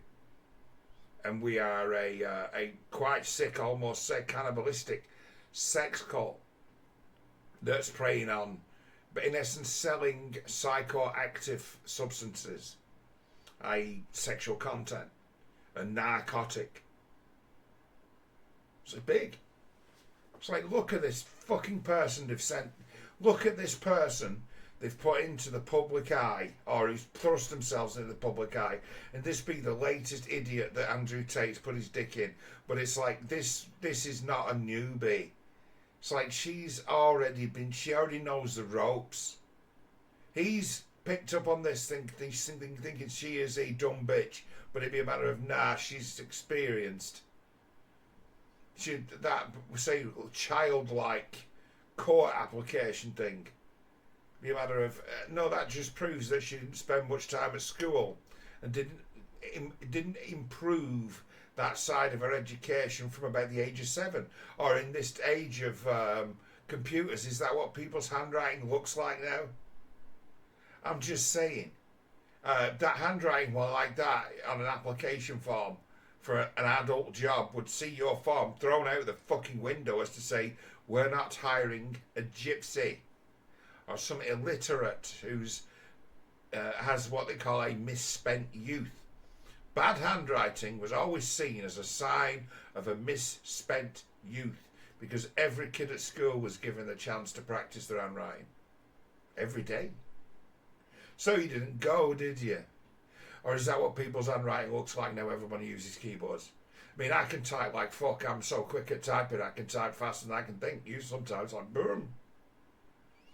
But I've still got handwriting that's legible and looks like an adult wrote it. What is it? Beef or whatever. I'm sure there's like a bro code word for like what that is, what that relationship is between like two guys that are. It's probably really like degrading. There was some legal drama between Ryan and Andrew Tate. There's a clip right here of him talking about receiving multiple cease and desist from Andrew Tate. Oh, Tate. I would have thought it was Tate. You think Tate would do that? Nah, Tate's my boy. Tate's dating my ex, Bree. Tate's my boy. Right? Imaginary friend to this guy, a fucking hero. A hero of the porn industry. Andrew Tate. Yeah. Yeah, no, Tate's my boy. He wouldn't. Like, I feel he would like, not. He don't give a like that. They sent me a cease and desist 2 weeks ago, though. For what? For I made one silly joke about my ex dating Tate, and then I got a cease on the podcast. And then there's Chloe Moan a lot is one of the names. Wait, did you actually get a cease and desist though? Yeah, I'll show you. What the? For Mr. Tate and Mrs. Stern. So I'm not. No, I gotta see this. Yeah, shit. swear to God. There's no way. Yeah, this douchey lawyer from Texas. Look at the terms on the second page. So one, they want me to delete all videos about them. 2. Bush and Bush, Texas trial attorneys. They wanted me to post a retraction video. I will on a hill before I apologize to Bree online. Did you get the page back? Yeah. Oh, so you didn't have to say sorry. 21,000. Wait, so it's just because you mentioned something? Yeah. What did you say specifically? Do you remember? Yeah, I said, my ex is dating Andrew Tate, which is crazy because I took his advice to break up with her. Oh, It's kind of funny. yeah. It's kind of funny. But like I said, nobody showed up in court. Nothing ever really came from it. It's got dismissed. It's over the end. Could Yeah, because I showed you, but she's a bit disjointed, isn't she? But she's good. It was quite a while ago we saw that very childlike deposition to the court. Damn. be the end of the story. It is not. Would you believe me if I told you there is another ex-person? I don't know if a boyfriend exactly, but another ex-lover who also has been engaged and embroiled in some slander, allegations, fraud accusations in public. And it led to a lawsuit. There was also it looked to me like an astroturfing campaign involved, which maybe I'll do a surprise witness on like a body language analysis of that whole thing. But there's another ex-boyfriend. We're going to call this the XX.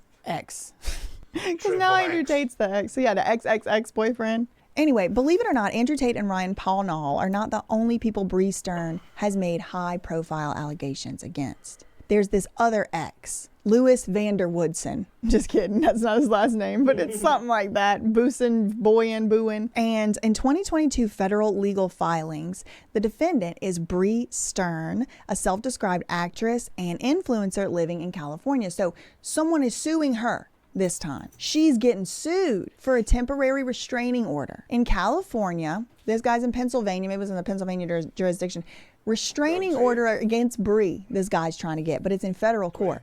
There's also exhibits, including screenshots of an Instagram account that very much appears to be the same The Bree Stern. So for these public and fully disclosed reasons, I am assuming this is the same Bree Stern, but I guess there could be two Bree Sterns modeling and influencing in Los Angeles who both have The Bree Stern as their Instagram name. Could be. I don't know. I think it's the same one. So then who's suing her? This other ex. This guy, from all appearances, what he says is a golden boy. Seemingly a rich golden boy, too. From a very good and prominent family, and he plays golf in tournaments, and he's up for the Forbes 30 under 30 or something, and he's very handsome.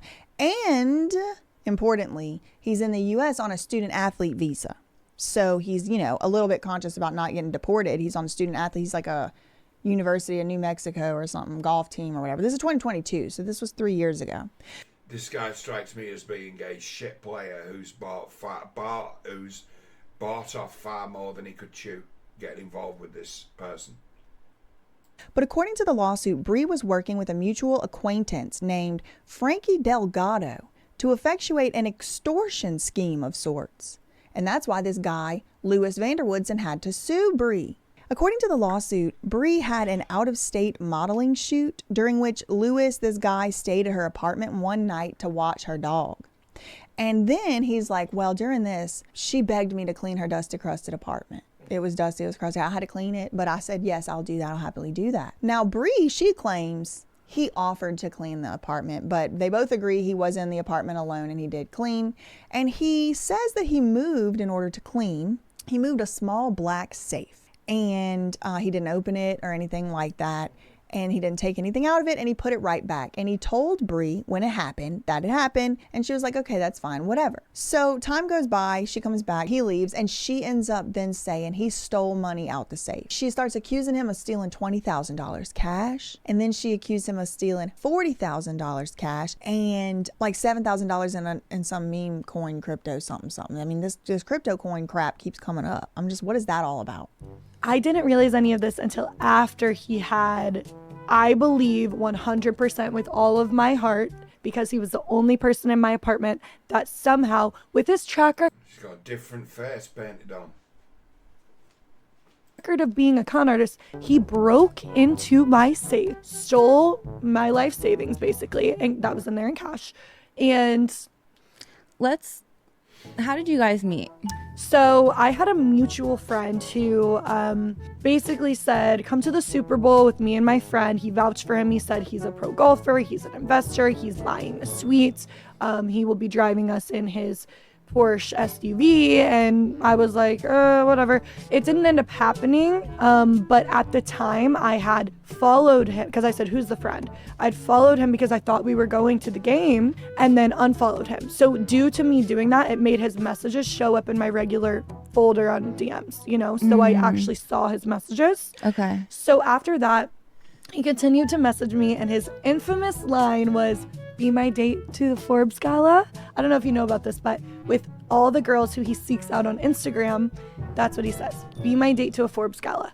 So if this guy or any guy messages you saying, be my date to a Forbes Gala, be a little bit wary of that. So yeah, she's accusing him of this stuff, and he denies stealing anything from her. She starts saying that she has video of it, and on top of Bree herself accusing him, there's all these other people that this guy, Lewis, he alleges they're all conspiring. They're in a scheme. They're in a conspiracy scheme to frame him and lie about him and accuse him of something just to maybe extort him. So, and he's accusing Bree, the girl that's suing Andrew Tate right now. She's the one that was accused of this stuff in this lawsuit, from what I can tell. So on top of Bree sending texts demanding that he return her money in cash immediately, or else she was going to go to the authorities, she told him there was criminal complaints, multiple criminal complaints open on him, and she was working with the authorities, and the only way she's going to tell them to not do that is going to be because if he gives her money back. So at one point, Bree told him there was multiple criminal investigations open. He adamantly denies stealing from her. He's like, I just didn't want to get deported. Like, I was up for Forbes 30 under 30. She's making all these allegations. She claimed that this Luis Delgado guy, he had a Ferrari that this Vander Woodson was trying to buy, and there was a mix-up about buying the Ferrari, a bounce check, a cash check, a this, that, the other. But then from Vander Woodson's side of things, he's saying that Ferrari was doo-doo. That Ferrari was not working right. It had some issues with it or whatever, so I wasn't gonna buy it. I canceled that check. Hard to know. I don't know. But she had made up these like posters that were like advertising that he had done this stuff and accusing him of being a fraud and stealing and trying to steal a Ferrari and all this stuff. And he's like, I'm 25 years old or 22 years old. I'm trying to make an edge. It's my family's name. He's from a rich family that's very prominent in the golf world. And so he's like, I will pay you don't put your dick in crazy.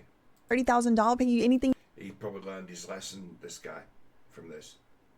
Just saying.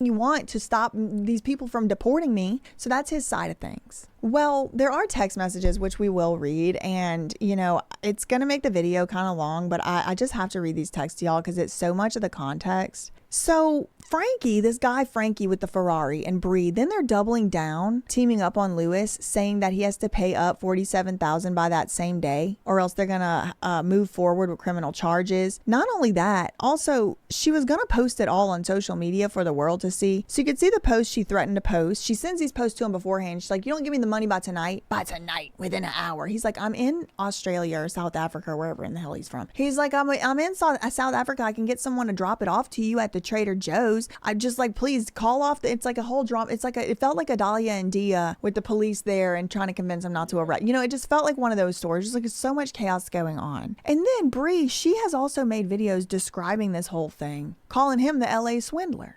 It's crazy. So he reached out to me about it. This whole thing has happened in the span of a little over a month. My life has been flipped upside down. That's exactly what happened to me. It was like a month from hell. Yeah. So I was kind of on the rebound. I was, mentally like, oh, I'll give this like nerdy little looking guy a chance. Right. I've heard this story a few times before in my life. From different people, but I've heard this story many times. Yeah. Well, I'll go out on a limb here. And I was on the rebound. As if that's an excuse for anything. He claims that she has a drug problem with and she claims she could do a hair test today. She's never done that one day in her life. It was just an interesting whole saga over there. I mean, they're gonna probably make a docu-series about it one day. It's gonna be a whole episode of it. So there's three different legal disputes now that we've seen this lady Bree Stern involved in. The first one we knew about was the Andrew Tate one, but then come to find out, all the way back in 2022, 3 years ago, she was being sued for extortion scheme. Actually, she was being sued for a temporary restraining order, but there was a lot of weird stuff that went on in even that lawsuit, that first one. It was like the lawyer was the lawyer until the lawsuit was filed, and then it was like the personal friend. I'm just the personal friend. That's how it happens to be a lawyer. There's a lawyer of record, but that lawyer of record, Matthew Fry, he never really participated in anything. And the lawyer friend was the one that kind of like helped with seemingly with the settlement, because the lawsuit ended up getting dropped. So he didn't sue her. His lawyer also withdrew from the case after making many arguments to his favor. It appeared that the client was trying to say that Bree all of a sudden wasn't asking for any money and she had a change of heart. But I think that was to create a paper trail to make it look like she didn't get paid because he didn't want to look guilty of something. Maybe that's why that lawyer withdrew. I don't know. Something feels a little strange about the whole situation. It definitely feels a little bit off. And it's, three different lawsuits we've seen. 2 of them have already been settled,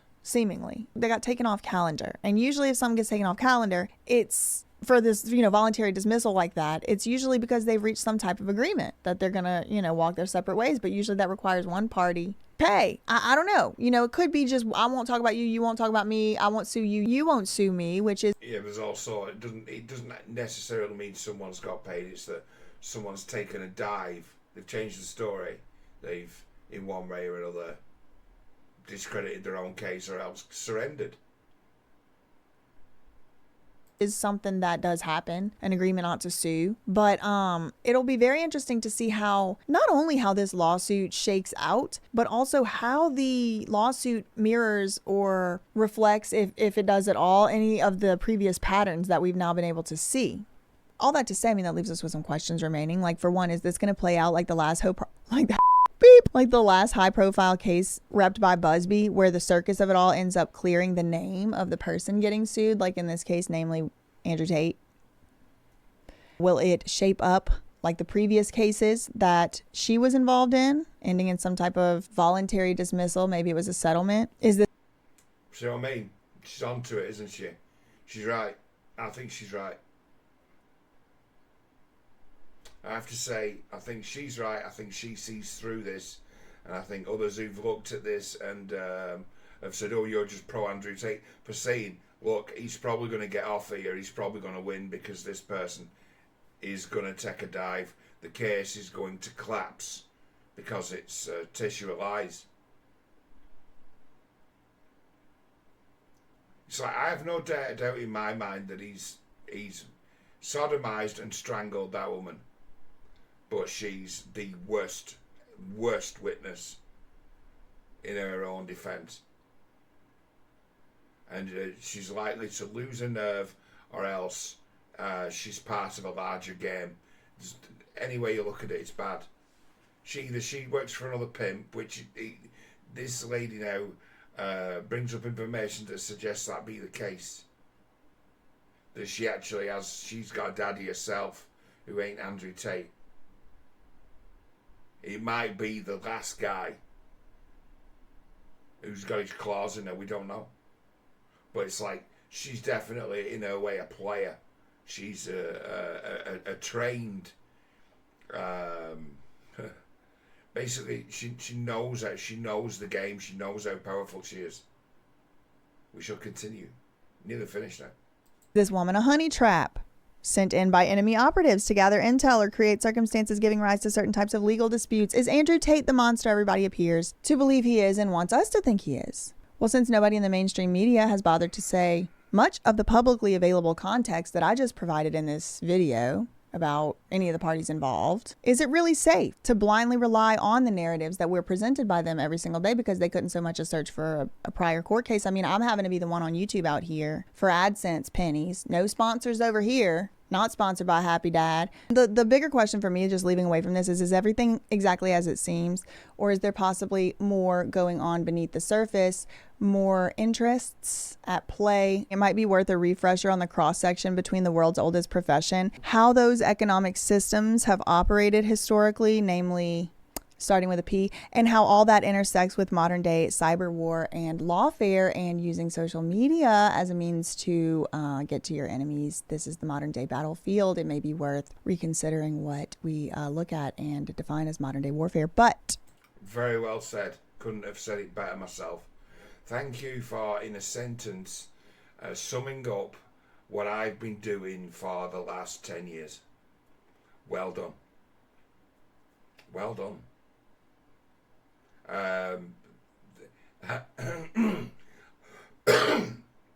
Like I lump this person, she's not stupid. She's actually quite valuable. For those guys to have dismissed this woman's input was a mistake. This is gold. She gets it. Here we go. subscribe. You've earned a subscription, BJ Investigations. You are doing work that's compatible with the Lord's work. That's all for another day. I can't let you go without giving you a little bit of an update on Woe Vicky. Woe Vicky enters the chat. I was not looking for her, but I did find her, and she came up more than once, more than twice. So for one, like I mentioned earlier, Vicky herself posted about this controversy on Twitter, advertised the meme coin, advertised the Tony Busby of it all. And she said, we got to help people that's being trafficked by these men. She also posted it to Instagram stories. And this is curious. It's a curious case indeed, because when I sent it to my friend, he tried to open it and it wouldn't open. She deleted it. Somebody deleted it. How far now? Is it brother, father, husband? I don't know. Is the person who has the password logins to the Instagram the same as the Twitter? I don't know. But it got deleted from the stories, but it stayed up on Twitter. Then she completely wasn't looking for her at all. I was looking at a Creators Inc. because of their connection with Ryan Pownow. And here's Vicky just right here on a boat 2 days, 3 days ago. At the time I saw it, it was 1 day ago. It said 1 day ago. Here's Vicky on a boat. Found her, spotted. Don't know when it was taken. But she was also in the Creators Inc. house 92 weeks ago on stories. Thank you, boss. Thank you, boss, for letting me stay in your house. What do you think? My boss. My rich boss. What do you think, Vicky? No, it's amazing. Thank you. Don't play with them. Don't play with Creators Inc. And also, somebody reached out to me saying that Vicky also went on a 4-minute live stream on March 28th. This would have been the day after the lawsuit dropped. And she went on the live stream for 4 minutes. It's now deleted. And she was talking about Andrew Tate and saying, look, I'll put the picture up here, the DM, coming for her when he attacks women and trafficked them. But that too was reportedly deleted. Now, I don't know if all this is true. I just, this is the tip here. But there's more similarities to the Woe Vicky situation to discuss. Fashion Nova. Bye-bye, America. Go. How about guys? Are they Legos? This one, they Fashion Nova. American people, bye-bye. Now, both Victoria Rose, Woe Vicky, and Bree are Fashion Nova ambassadors, with Bree posting her only Fashion Nova ad on her Fashion Nova stories about the exact same date as that original temporary restraining order request against Ryan. And it does remind me of Adam Grandmason doing a Fashion Nova ad recently. It was very awkward. It was very strange. It was very forced. It was very unnatural. And what was his name? Delgado, Freddie Delgado, or whatever his name was. I went to his Instagram. He is followed by Diddy. Diddy is one of his followers.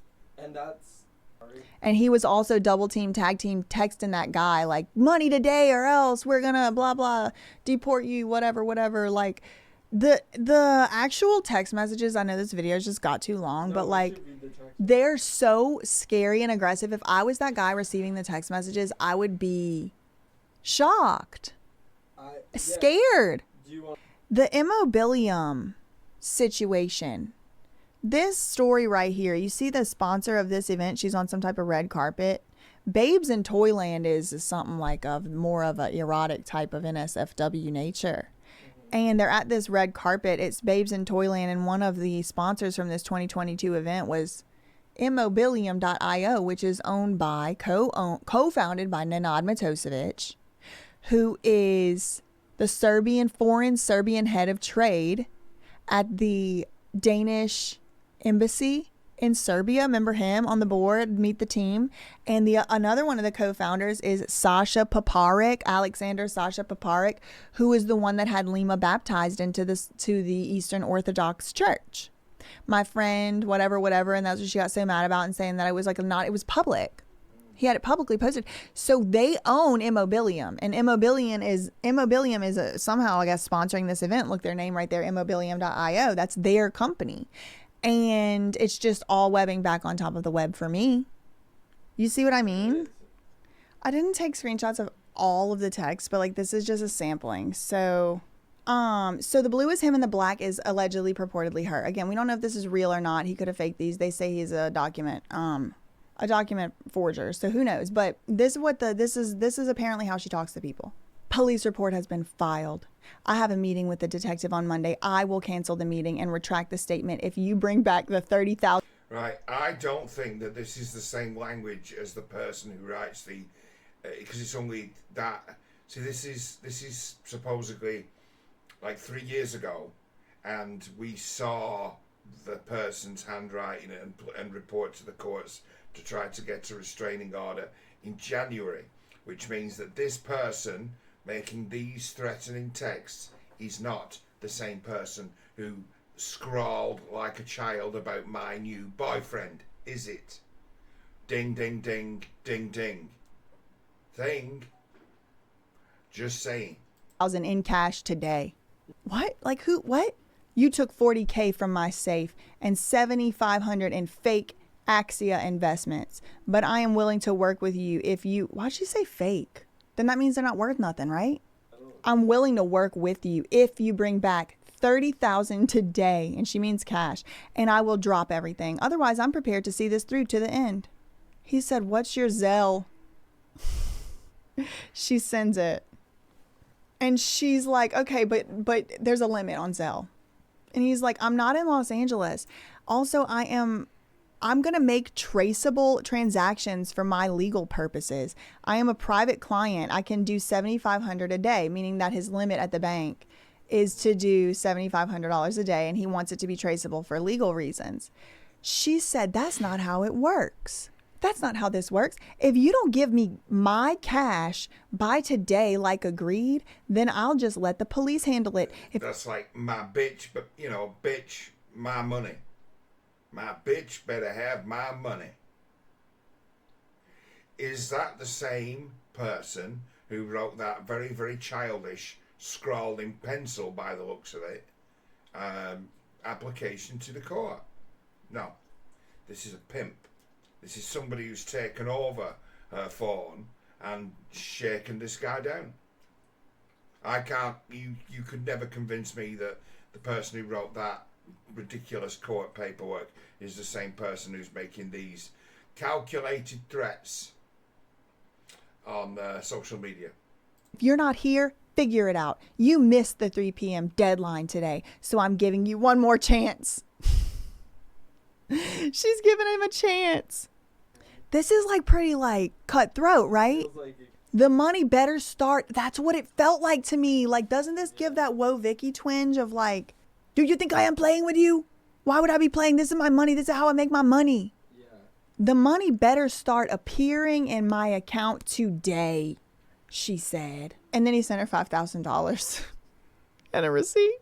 She said, "Go into your account and screen record it, since you are so good at making fake documents. I received nothing because the date on both of those documents says April 18th and today is the 16th. So he did say he probably wasn't going to have it in his account until 2 days. So it does say on here, send on April 18th, 2022.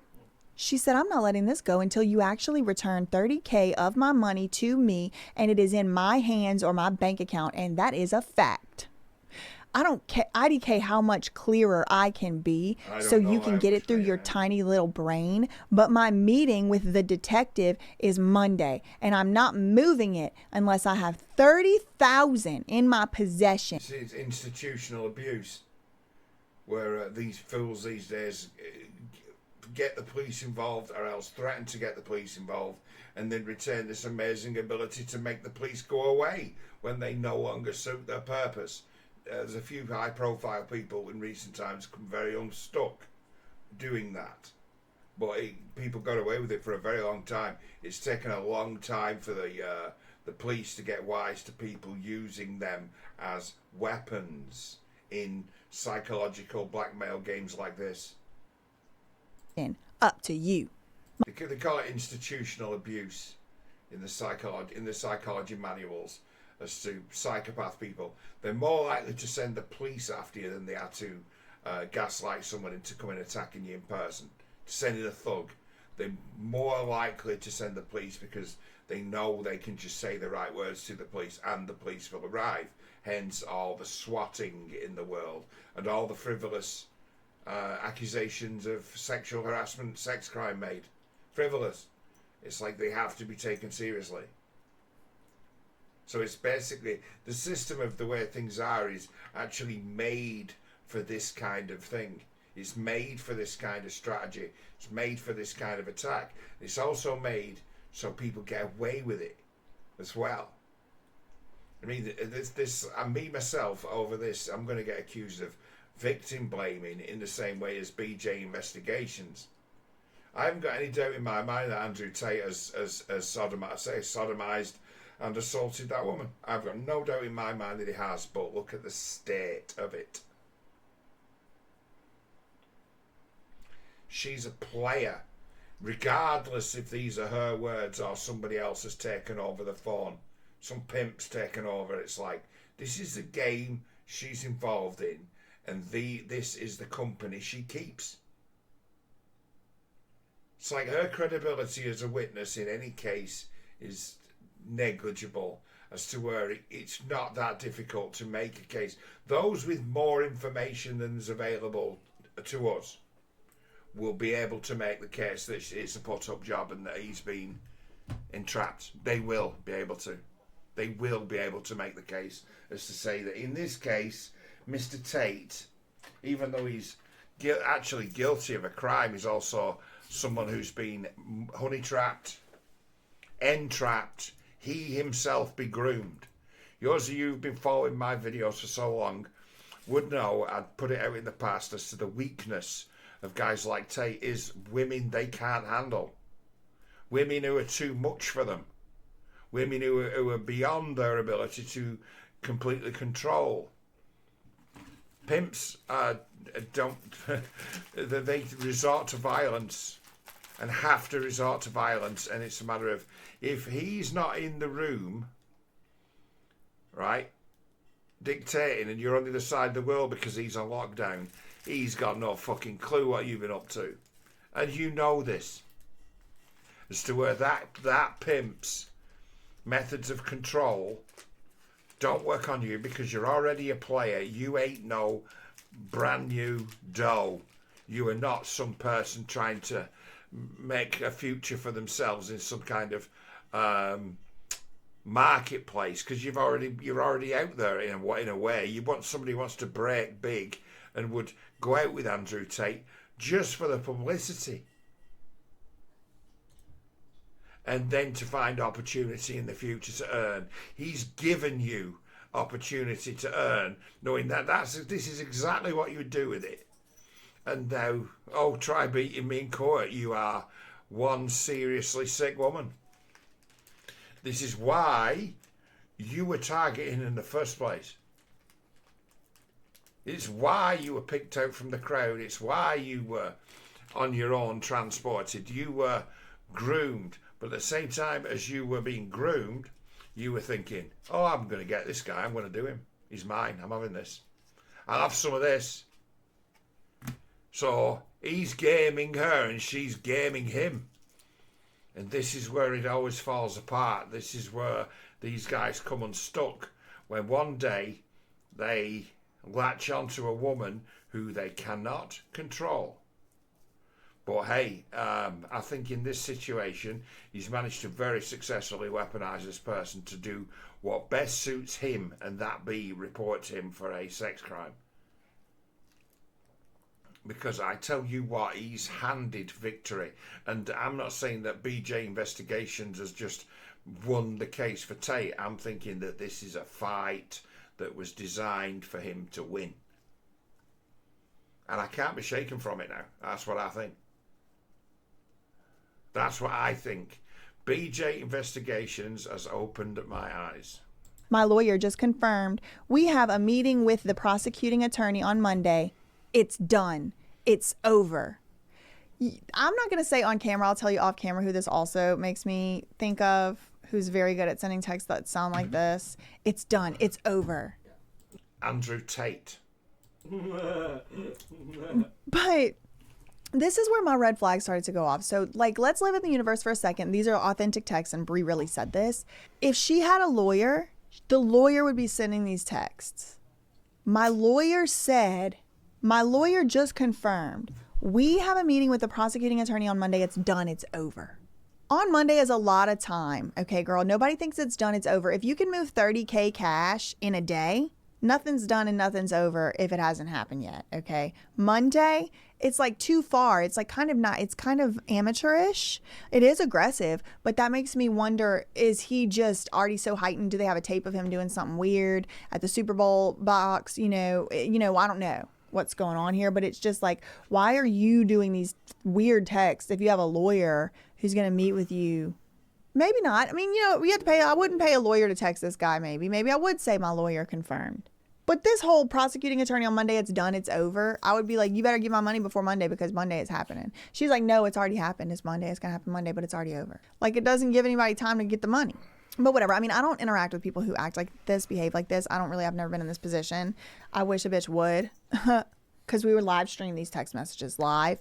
But again, who knows if it's real? He's saying it is. He says, okay, do you want me to stop the money I sent or continue to do so? Then he says, Bree, I have been asked to leave the country. Please stop. I will do whatever you want. So he's like, kind of like, in distress.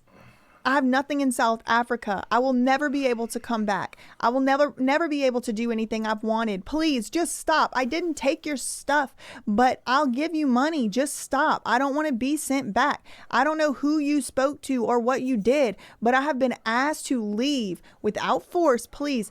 Bree, just have them pull it back. Yeah, don't report the guy to the police. Report him to immigration. They're more likely to act on your statement than a court of lawyers. That'd be the weapon that'd be the knife at the guy's throat. This guy's been extorted by this player and probably been proper rug pulled. But he's paying the maximum price for putting your dick in a crazy person because you like the look of them. And them having a big rubber lip face and big fake tits. Sorry, but to me it says stay the fuck away. But to others it means, oh, I've got a chance here. You betray yourself, don't you, being a person of standing, falling in with trash. And that's what this guy's done. And he's paid the maximum price for it. He's been used as a vehicle for clout, and he's had somebody trying to get him deported and extorting him for money. It's like, what a fine lady. And this person who's delivering these text messages is not that retard that filled in that form. This is some dude. Please, Bree, please. I wonder if he was staying in her apartment at this time. Can I get someone to bring you it? No, he said he wasn't in Los Angeles, but he wasn't necessarily in South Africa either. And he says, can I get someone to bring you cash? She said, I will postpone the detective one day. If you bring me the full $47,500 you stole from me, it keeps going up. Cash, noon, today. And it's got periods between each thing, like a gangster. If not, I speak to detective as they are requesting and I post all over social media. I'm done. Last chance. This sounds so familiar to texts I've seen from a certain somebody I won't name. This guy says, Bree, I didn't effing steal your money. And now I'm being deported. I'm going to have someone I know bring in LA some cash. What time are you at home? Please just tell whoever you told to hold off. Bree, please, this is everything I've worked hard for in my entire life. And she says, I'm here till 11:45. Let me know when you're on your way. He's like, I'm not in Trader Joe's. Cash. What is this? I'm not in LA. I have to get someone to do it for me. Please tell the Department of State to hold off. This is drama. This is the girl suing Andrew Tate.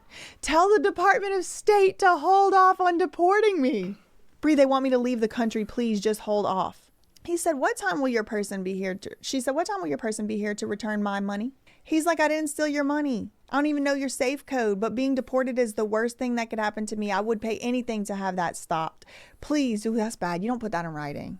You would pay anything to have something stopped? No. Nothing I have that I would pay to have stopped. Stop it, baby. You don't use code word to break in. So he broke in. So yeah, anyway, I think that pretty much gives you a little of the gist.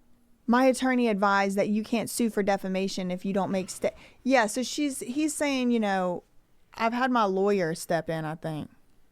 I'm going to see if I can get this sorted. I didn't break into your stuff. I know you don't have anything on camera because I know I didn't do it. But I'll pay if you just stop the Department of State to stop the deporting process. Please, Bree.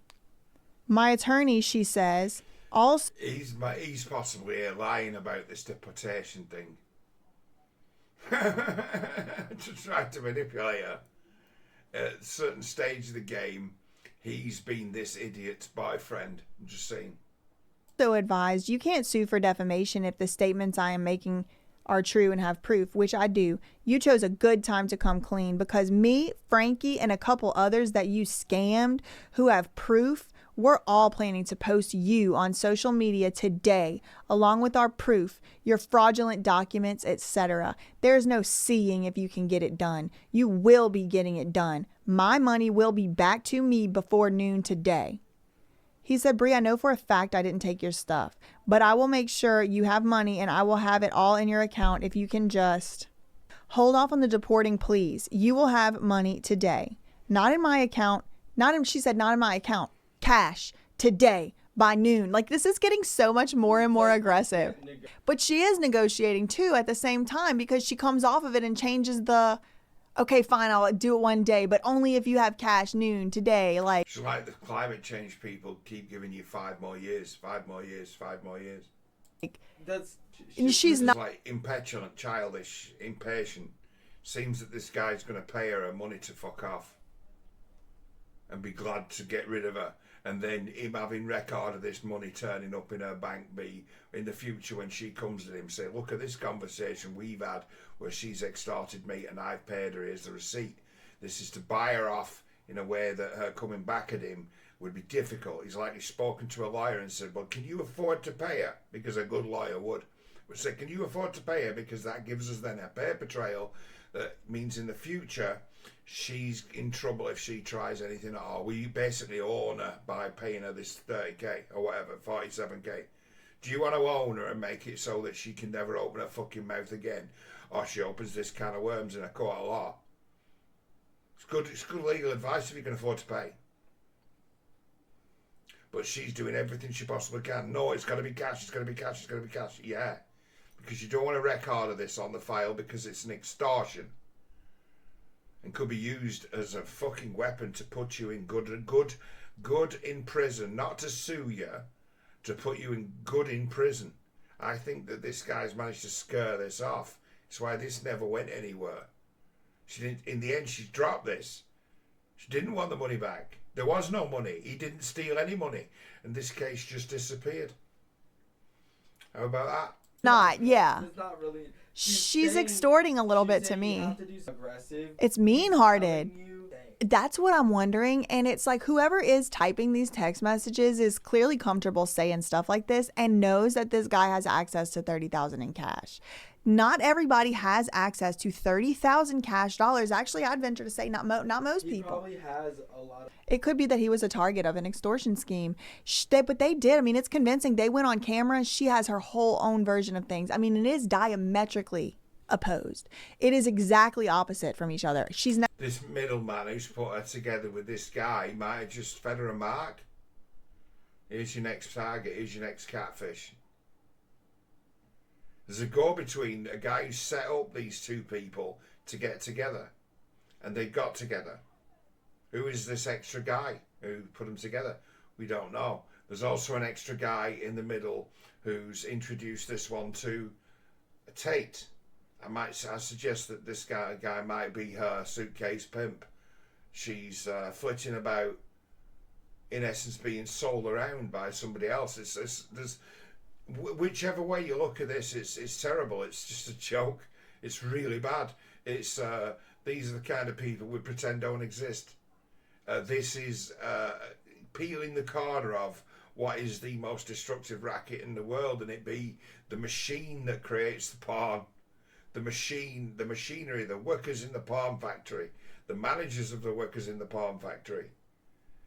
These are they wanting to make more money by reaching a bigger audience. To follow this case, you have to follow this case into a seedy, dark world of abuse, pimps, and pornography, and find willing participants in all nature of scams. People want to get paid. People are willing to suck dick and tell lies to get paid. If you're a whore in that regard, you're willing to take one up the back door. Terrible. You're also willing to. You might also be willing to tell any lie you need to tell to get paid.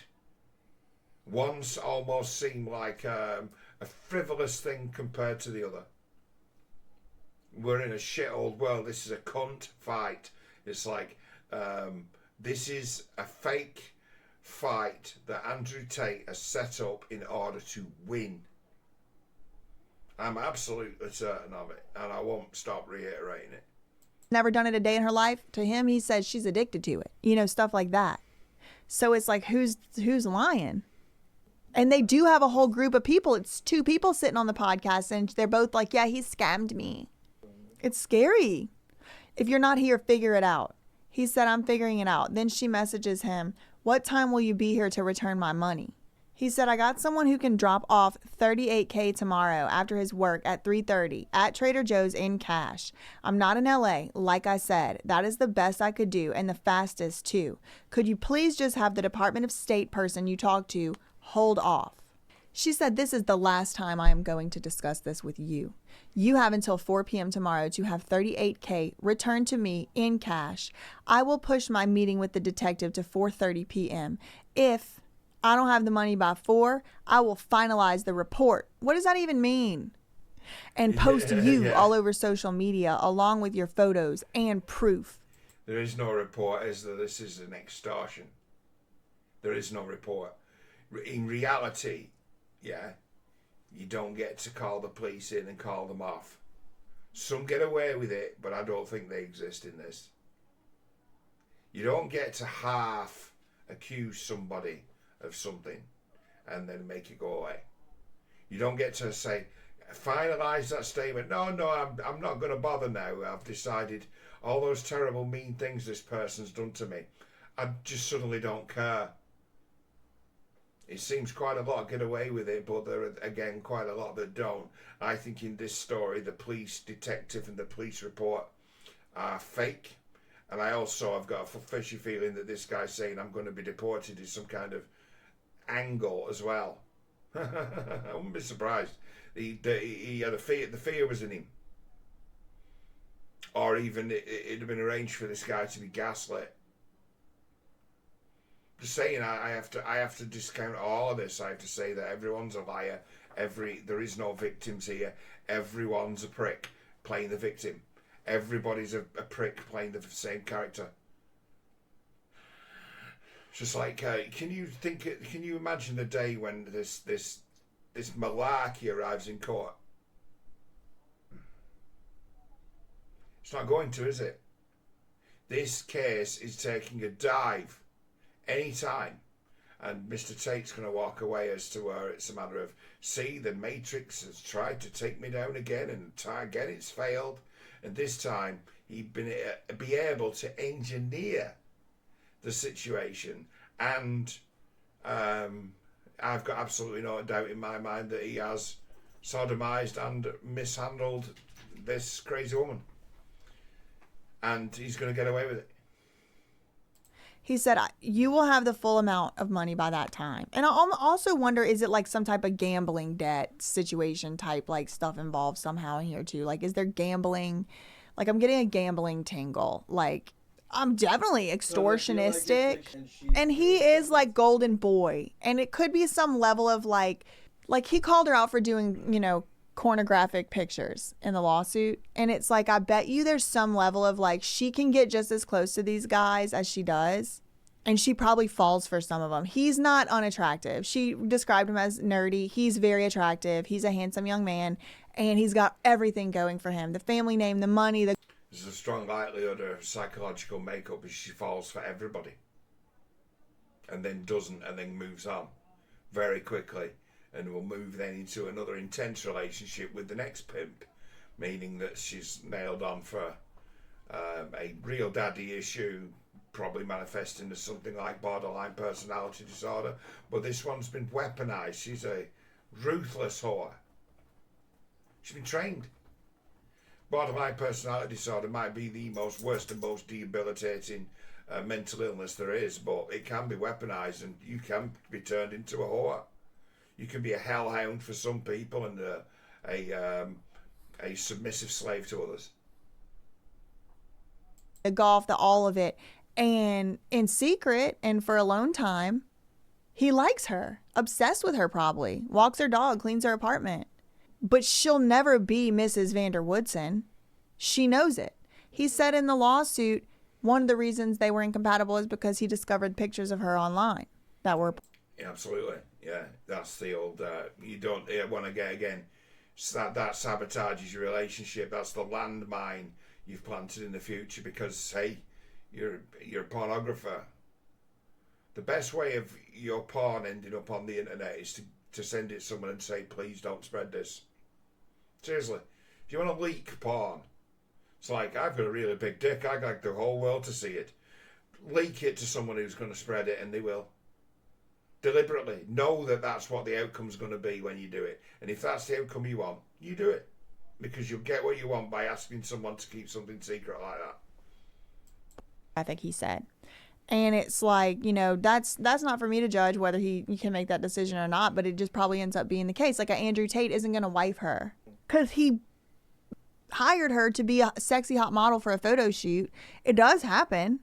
But I wonder if like some level of this animosity isn't like just like she just has hatred, resentment about something. Also, I'm not above the idea this ain't her at all. Because, you know, one of the allegations of this fan cam business world is that they hire men and other people to write the messages for the people on Telegram and OF and all of that. And so if they're hiring these men to do that, why wouldn't they be hiring Hal Now to do this? You know, I mean, I don't know. Yeah, that'd be an old business model. You know, guys doing the pimp talk for the women on OnlyFans. I heard today that orifice or edifice construct of that being an industry has been almost wiped out overnight by AI. And they found that programming whore AIs to talk up guys have been extremely useful. And extremely useful for targeting people who they can potentially take extra money from. So it's like that need for mid-range pimps in this cam business has been eliminated in the last 6 months and replaced with AI. You can believe that, can't you? It's even her. This could also be fake and doctored. But she is seemingly, according to what is presented here, blackmailing. I'm going to post this unless you give me money. And the way that it was so aggressive, noon, my hand, cash, now, today, all of that stuff really freaks me out. It makes me feel like it's possible that we're dealing with something a lot bigger and more sinister than a simple domestic dispute. And it makes me wonder, you know, what are the allegations against Andrew Tate that people make that he always taunts and says, I mean, I don't watch him that much. I've seen him talk about this stuff before, and he says, where are the victims? Where is a single victim? Y'all brought up that belt tape. The so-called alleged victim came out and said she liked that. That's what we used to would do. She's into it. She came out and said it, defended him, said he was so nice and so great. He said, where's the victims? These people they saying are victims ain't victims. So where are they? Well, now we have one. Just in time, right before he boarded that plane. Is it possible, you know, he's just into some freaky stuff, you know, some types of things, and maybe she was too?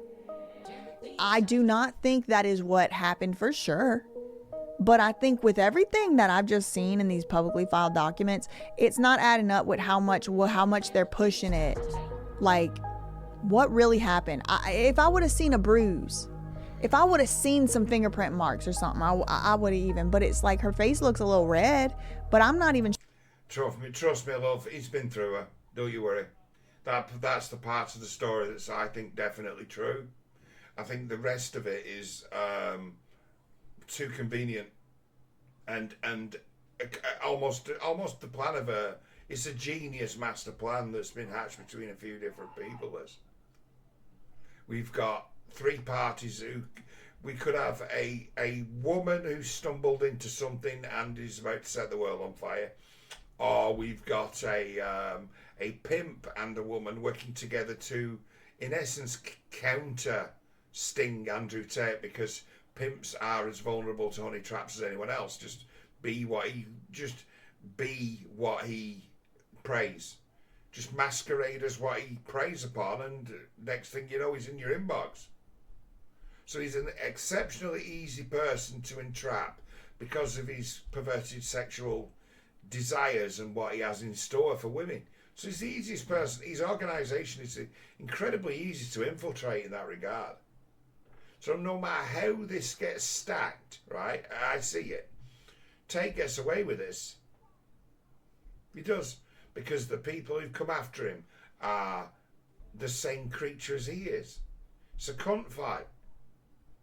I think it's spurious. I think it's this has been worked so Tate gets to win. This is a case that they'll see fast tracked while the UK are not interested in this kind of worms, and you can understand why to a certain degree. This is circus.